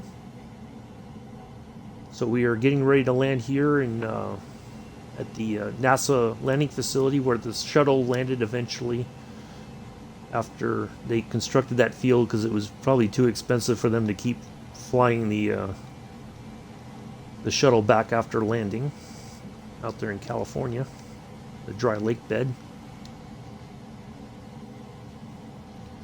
But thank you for the raid. Appreciate that. Hopefully everybody's doing well, enjoying their Saturday morning or afternoon or evening. I'm your host and pilot, Uncle B. Welcome. Yeah, we're coming into this approach, and then once we're on the ground, we'll be wrapping things up for the day.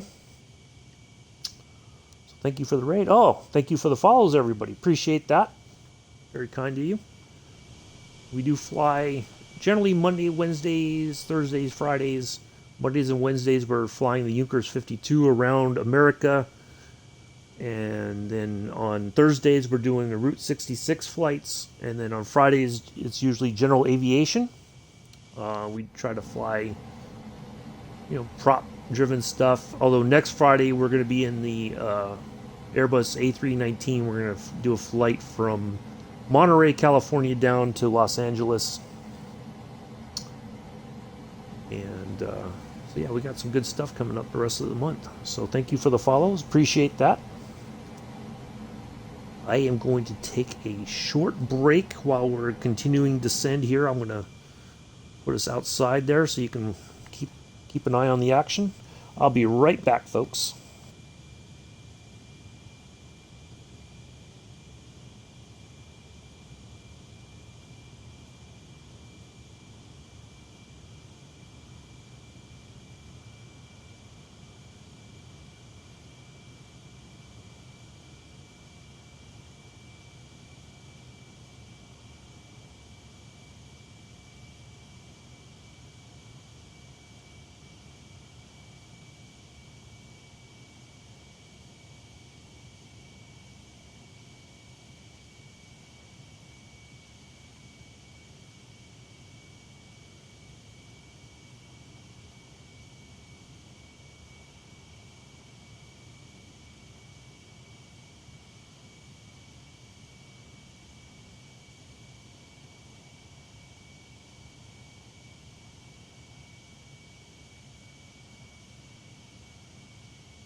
All right, so yes, I am on the Xbox Series S as in Sam. I fly with just the standard controller, nothing else. Don't have a yoke or throttle or anything. Just do the best I can with the standard controller.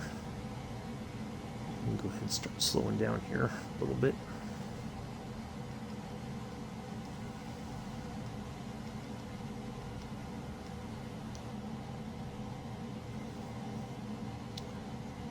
But yeah, we do fly the best we can with what we got.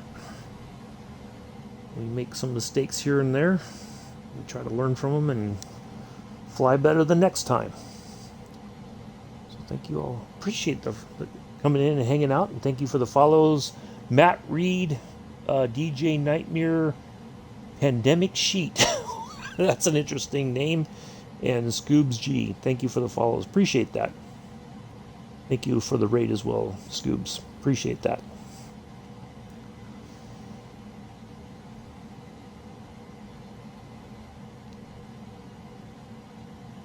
Yeah, well, on Halloween Eve, we're going to do a flight from Frankfurt to an airport near Transylvania in Romania. And then on Halloween Day, we're going to do a flight from MacArthur Long Island Airport and head up to Boston. So it's going to be Amityville to Salem, basically, for Halloween. 2 Saturdays from now, we're doing a nice scenic flight around the Montana Glacier Park. And so, yeah, we got some good stuff coming up. So I do have the multiplayer on. I'm usually with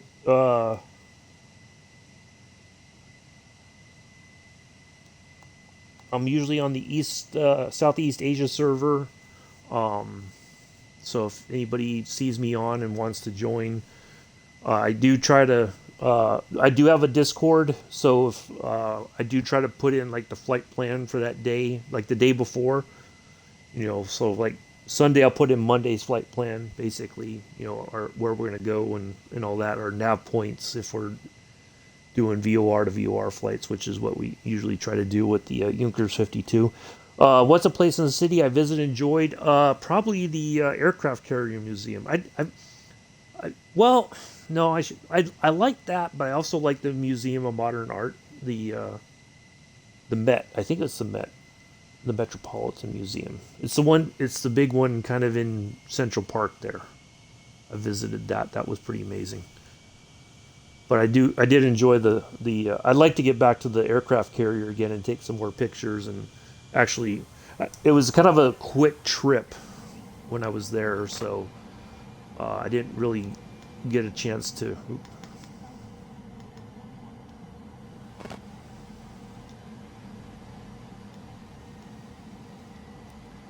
So yeah, that's.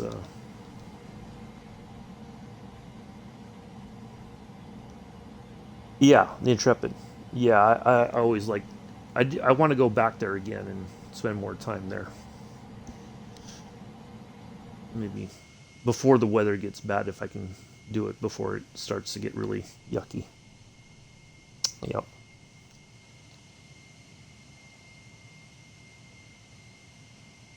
But so yeah, that's what we got coming up rest of this month. So yeah, hopefully, hopefully we have a few people that want to join in on the flights. If you want, it's not required, but the server's always on.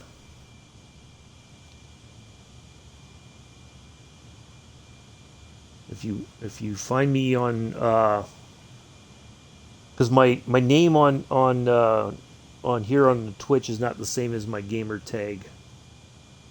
But if you here, I'll pause it. If you oop, Kermit Air, I mean.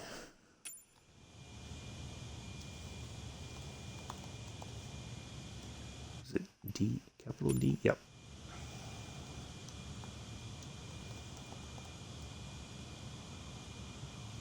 81 is that's my tag on Xbox on Microsoft. So if you want to fly with me, just look that up and then let me know, and I'll add you to the group. if you'd like to fly at some point. All right.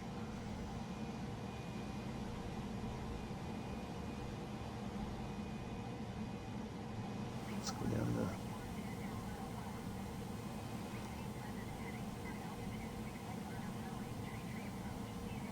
go down to 230. All right.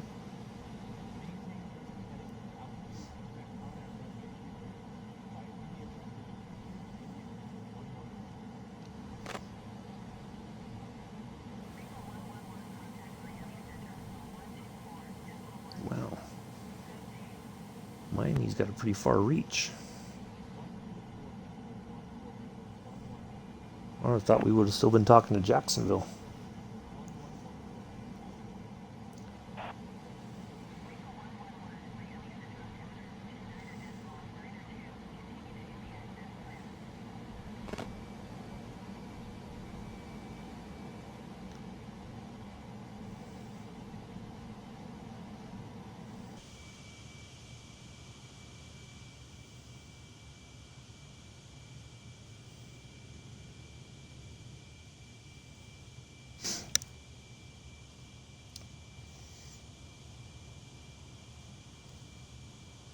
But yeah, I usually start streaming at 7:10 East Coast time, 11:10 UTC, 12:10 UK. I try to stick to that schedule as much as I can. Um, Sometimes I might be a few minutes late, but yeah, generally that's the time I get things started. I usually show the route if anybody wants to join in and they just want to see how I'm going to fly or how the which way we're going to go. So yeah, we do that for about 5 minutes or so, 10 minutes, and then we get going.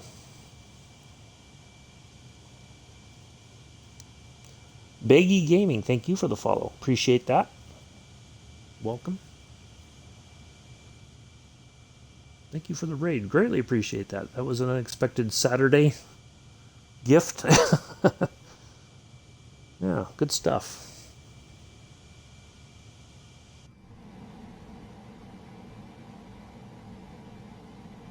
All right, so I think our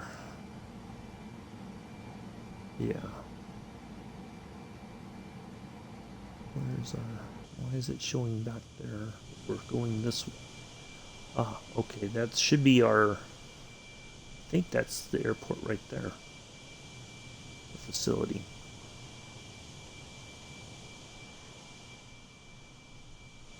Looks like it, but I might be wrong. I would have thought, no, it should be out that way.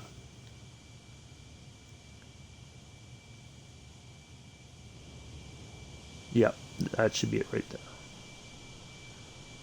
Let's say I know it's out on the island.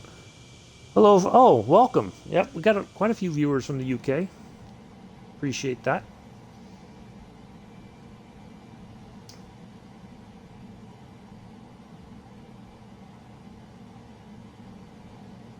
We got viewers from the UK, we got viewers from America, we got viewers from all over. So thank you, welcome. Oh, okay, so basically what we got here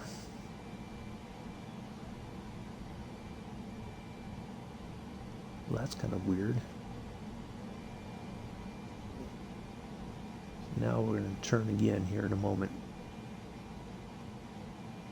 Kind of a weird approach here on this RNAV.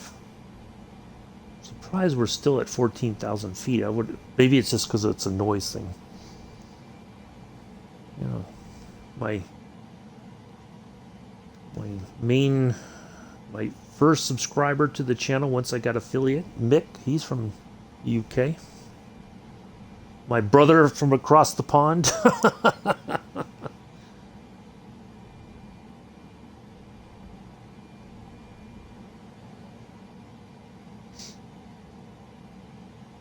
This flight was kind of a request from him. recently, so we were able to squeeze this into the schedule. Or, well, not so much the schedule, it's just a fun flight that we decided to do today.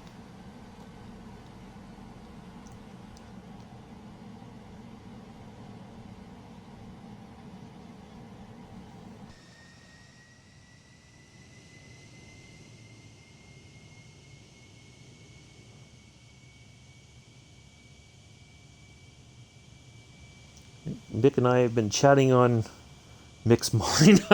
Okay, Amella. Yeah, we've been chatting on me, Amella, Joseph. There's a few of us at Daniel. We've been chatting on in different streams for the better part of a couple years now. Started just before the pandemic, I think, or around about the time of the pandemic started. Yeah, good crew. Got a good crew here. Very thankful for everybody that's become a part of the channel, and we're slowly growing. We're just getting there, slowly but surely.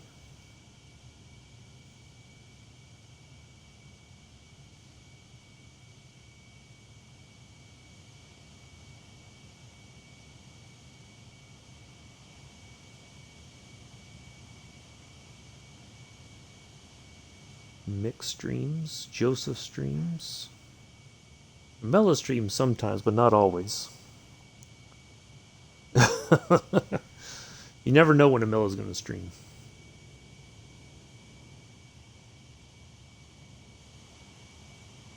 Yeah, his schedule, he doesn't have a set schedule, Amella, other than when it's time to eat. That's pretty much all the time.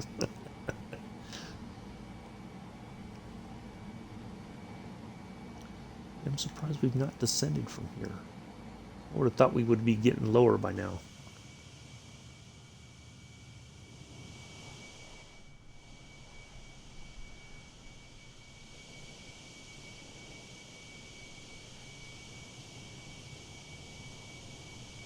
We didn't get a chance to see.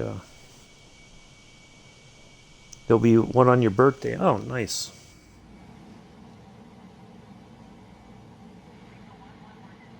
There we go.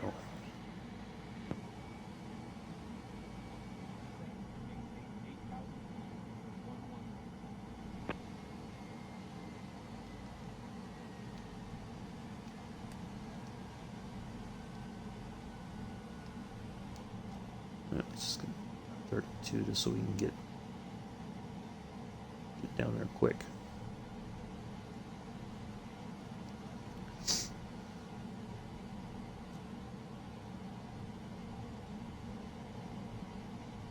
I never like to plan stuff like that for my birthday. I like to enjoy.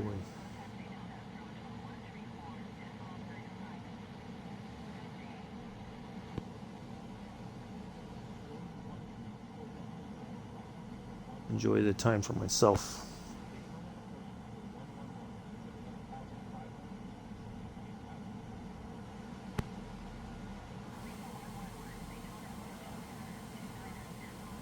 Continue to Moons. Wow. That's an interesting name. Wonder where they came up with that from. Oh, maybe I do, Mick. Maybe I don't. I don't know. Never know.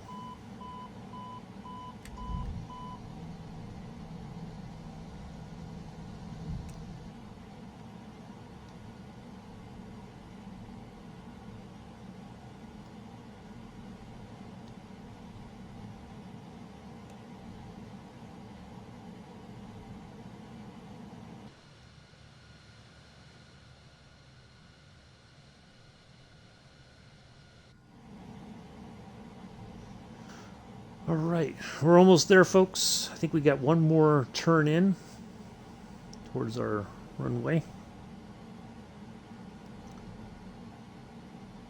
Yeah, yeah, the Tomcat. It was in the original Top Gun movie. It did. It had a pretty long career. Probably could. Now, some people suggested it could have gone a little bit longer, but it was very expensive to maintain it.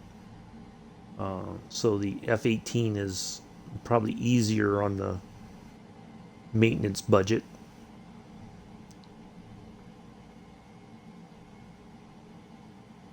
But yeah, that's the plane that they flew in Top Gun, the first movie. That's the rumor, Mick. I don't know. I have not. I haven't heard what number it is this year.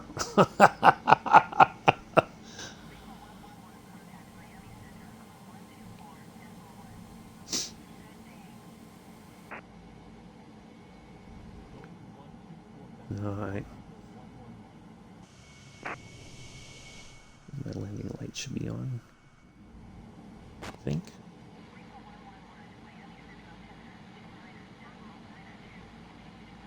Yep. All right. So yeah, we got another turn coming up there, and we should be, after that turn we should be lining up for our runway. And we'll get a little bit closer. We'll probably drop some altitude. Yeah. No. This was DC Designs came out with this before the Top Gun update. The F-18 came, the Maverick model F-18 came out with the Top Gun update. No, this was DC Designs put this out quite some time ago. They've made some improvements to it, I think.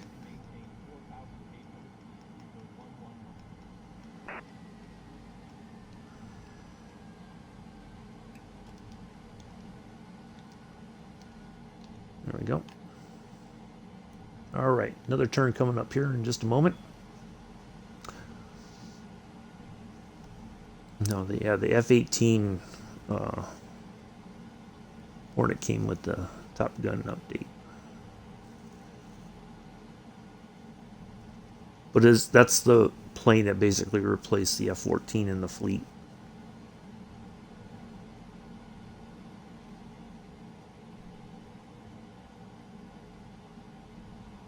All right, another little turn here shortly. Should be one more little slight turn. There we go. All right, we're almost there, folks. Once we're lined up, I'll get ready to take over manually, and we'll. Oh, I thought we were turning over there.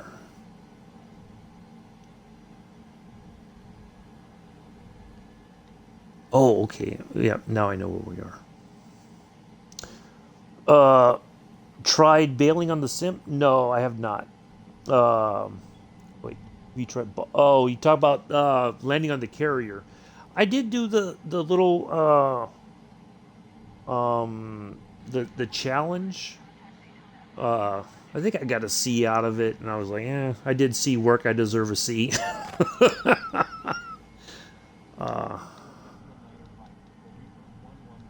I probably might go back to it again and give it another shot. But probably when I finally get on the computer and have a proper setup, then I think I could do better at it.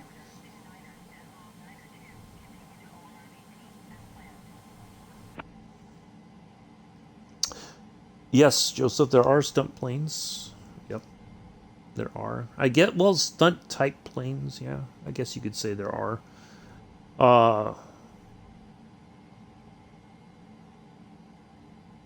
But the thing is, if I do stuff like that, I have to really watch what I'm doing. I can't keep looking back and forth. Otherwise, it's going to end in disaster. So, because when I'm flying stuff manually, I have to only use my thumb. But there are like aerobatic aircraft. I mean, you could do aerobatic stuff in this plane, do barrel rolls and stuff like that. But yeah, but there are planes that are basically designed for that.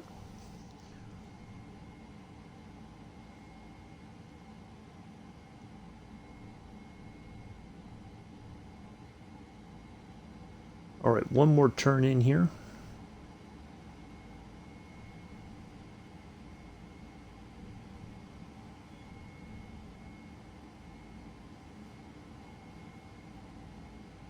I think I probably put the gear down a little too early, but that's okay.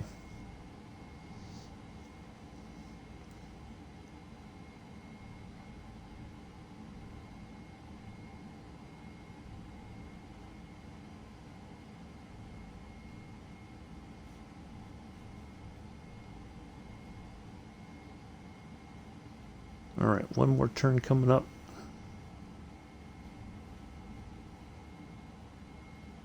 So our runway should be right over here somewhere.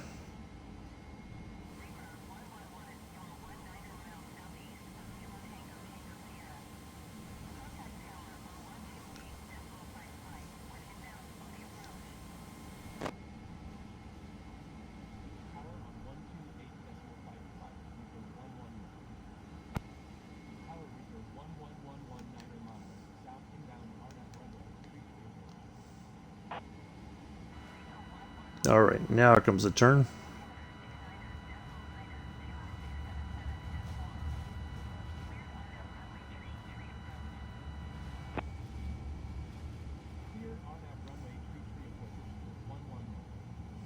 All right.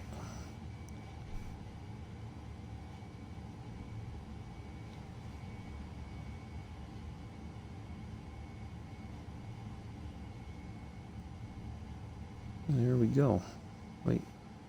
Oh, wow, we are a bit off the path there. Okay. Is there another turn coming up? Doesn't seem like it. Or are we still making a slight turn there? I think we are making a slight turn. All right, well, you know what? I think we're just going to go ahead and do this on our own, since we're going to have to land it manually anyway.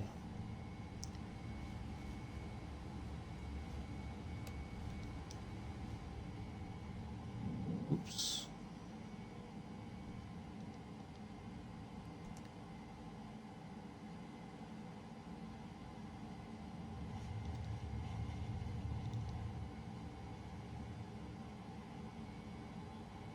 Well, yeah, we're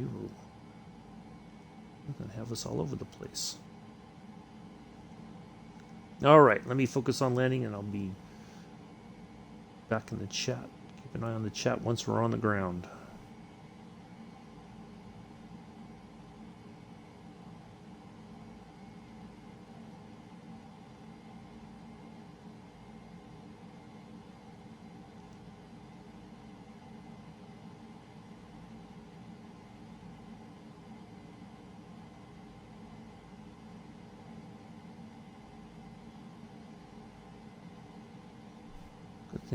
That those lines popped up, otherwise we would have been circling around trying to line up properly.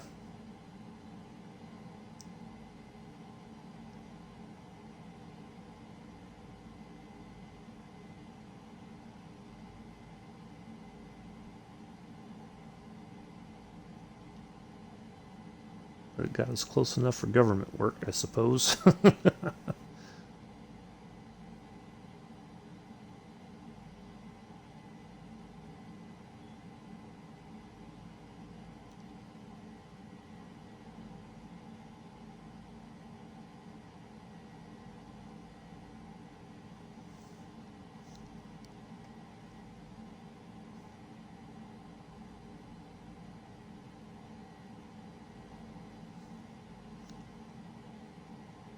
Actually, this might be about a 2.5-hour flight after all. We're making pretty good time. I thought we would have gotten here a little bit faster, but it was not in the cards today. That's all right, though. It's been a fantastic flight.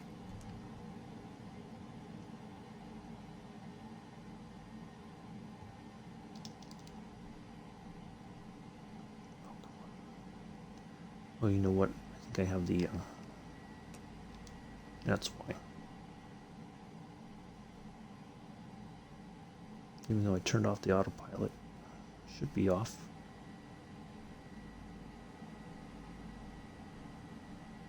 Yep. All right, there we go. Let's get a little bit lower here.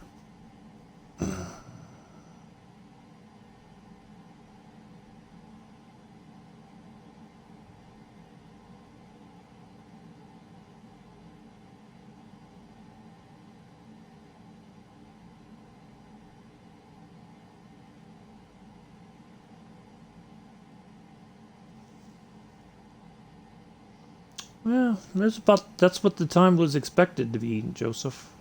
But we made pretty good time, I think. Otherwise, it was good. It's been a great flight. Enjoyed it.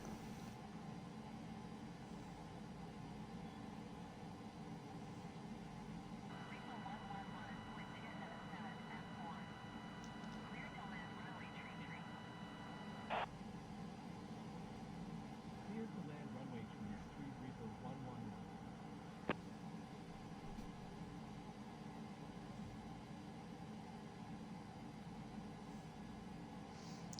Very long runway, so we got plenty if we have to kind of bleed off some speed before we set down. We got the space to do it. No pun intended.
Come on, plane. Settle down there.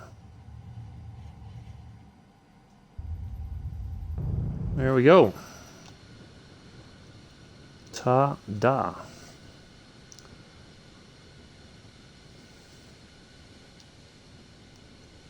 On behalf of myself and the entire flight crew, we'd like to welcome you to the NASA landing facility. Local time is 9:39 in the morning.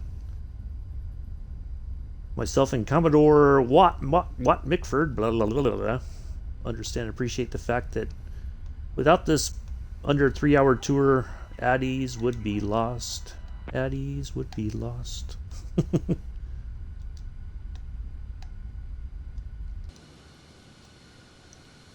on.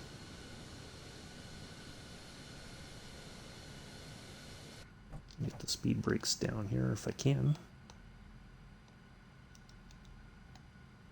There we go. There we go. Oh, we gotta turn around here.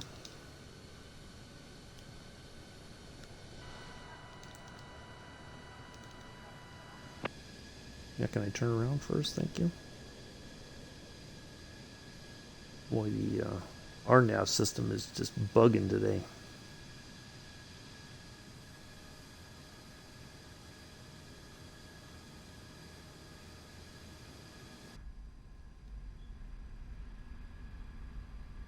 So we'll be back Monday, 7:10 Eastern, 11:10 UTC in the Junkers 52. Continuing our journey. Oh, thank you, Joseph. Yeah, it wasn't too bad. Yeah, I gotta go all the way back there. Thank you. Yeah, it was pretty decent. We had plenty of runway to work with, though. I mean, this is the runway that the shuttle used to land on when they finally put this here for the shuttle.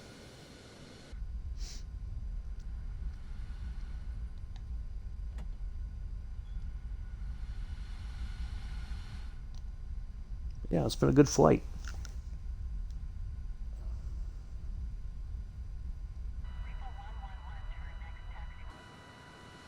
Yeah, it's like way down at the other end of the field there.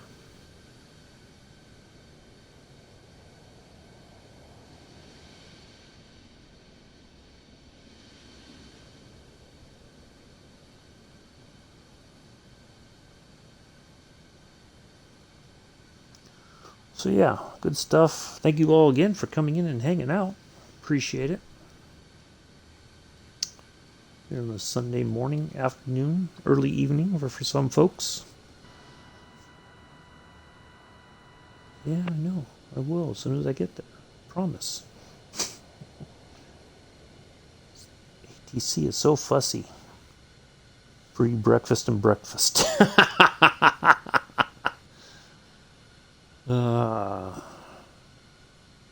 Well, thank you, Mick, for the suggestion.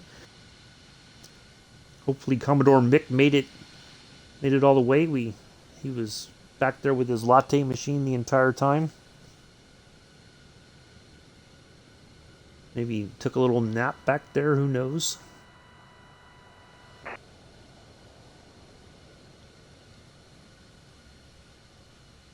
No, he'll be ready to put on his cowboy boots and Stetson as soon as he gets out the aircraft. He's ready for brunch here, and yeah, I did. It was great. We did. I thought we were going to get there a lot quicker, but it's fine. We did really well, I think. Otherwise, you know, we did all right.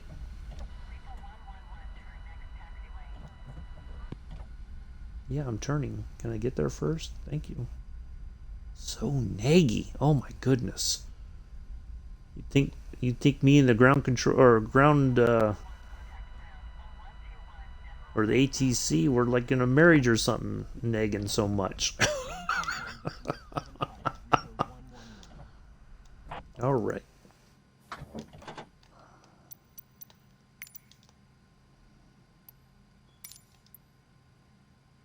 Takeoff options. No, that's not what I asked for. That's not what I want. I want parking.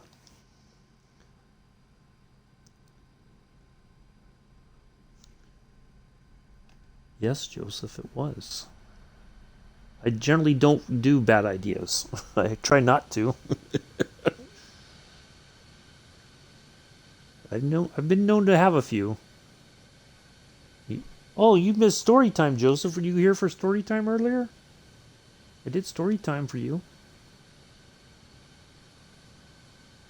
Don't tell me you missed story time, Joseph.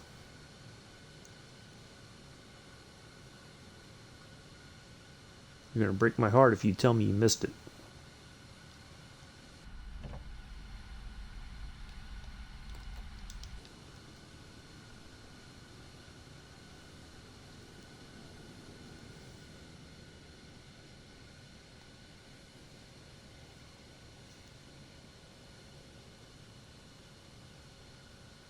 Boy, that thing is just bugging.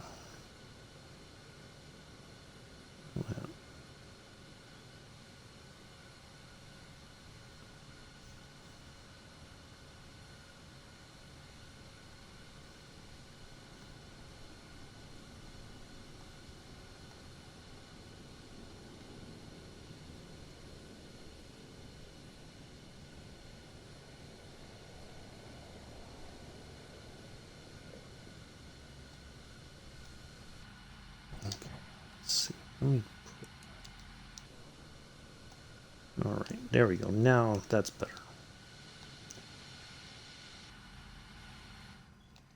All right, let's turn that landing light off real quick, because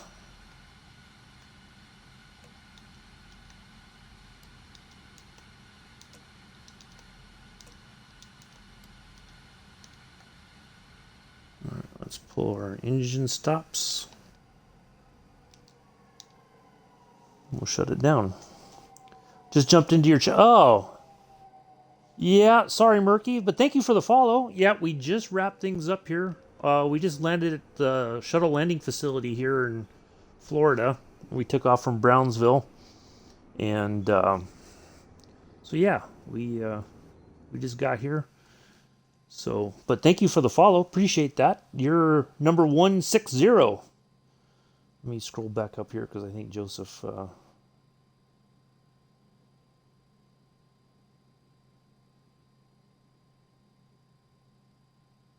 I think I was. Yeah, see, I knew it.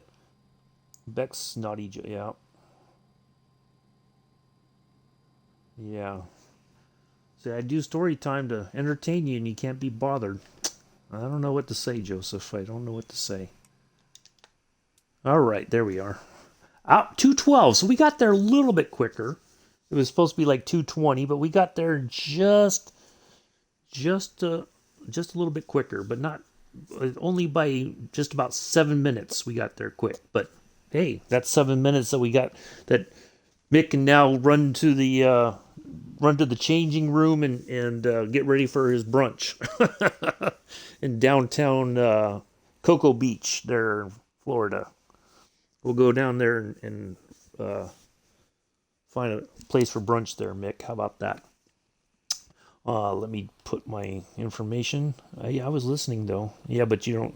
It's fine, Joseph. It is what it is. I don't. Killing me, Smalls. You're killing me. All right, let me just put my stuff into Firefly or FS Hub real quick, and we'll wrap the stream up.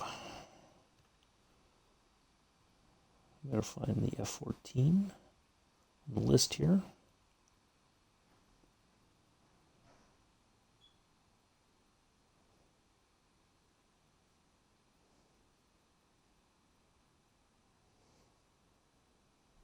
And there it is. We took off from KBRO at 11:17. Landed at KTTS at 13 to 0810 to 13:29. Yep, there we go. All right, submit. There we go. All right. You was listening while you was sleeping. Yeah, I know. But he couldn't tell me what the story was about. I'm sure of that. That's okay, Joseph. You're okay in my book still, despite the fact that you fell asleep. What can I do? I don't know. Anyway, that's going to wrap it up for today, folks. Thank you all for coming in and hanging out. Thank you for the new followers. Thank you again. Let me make sure I get this right. Scoobs G, thank you for the raid earlier and for the follows. Appreciate that. So we're making some headway. We're growing a little bit here and there, but that's all good. We're not in a rush. So we'll be back on Monday, 7:10 Eastern, 11:10 UTC, 12:10 UK, in the Unkers 52. I have been and always shall be your host and pilot. Do enjoy the rest of your Saturday morning, afternoon, evening, early Sunday, possibly. Who knows? Depending on where you are in the world. Until Monday, peace, live long and prosper.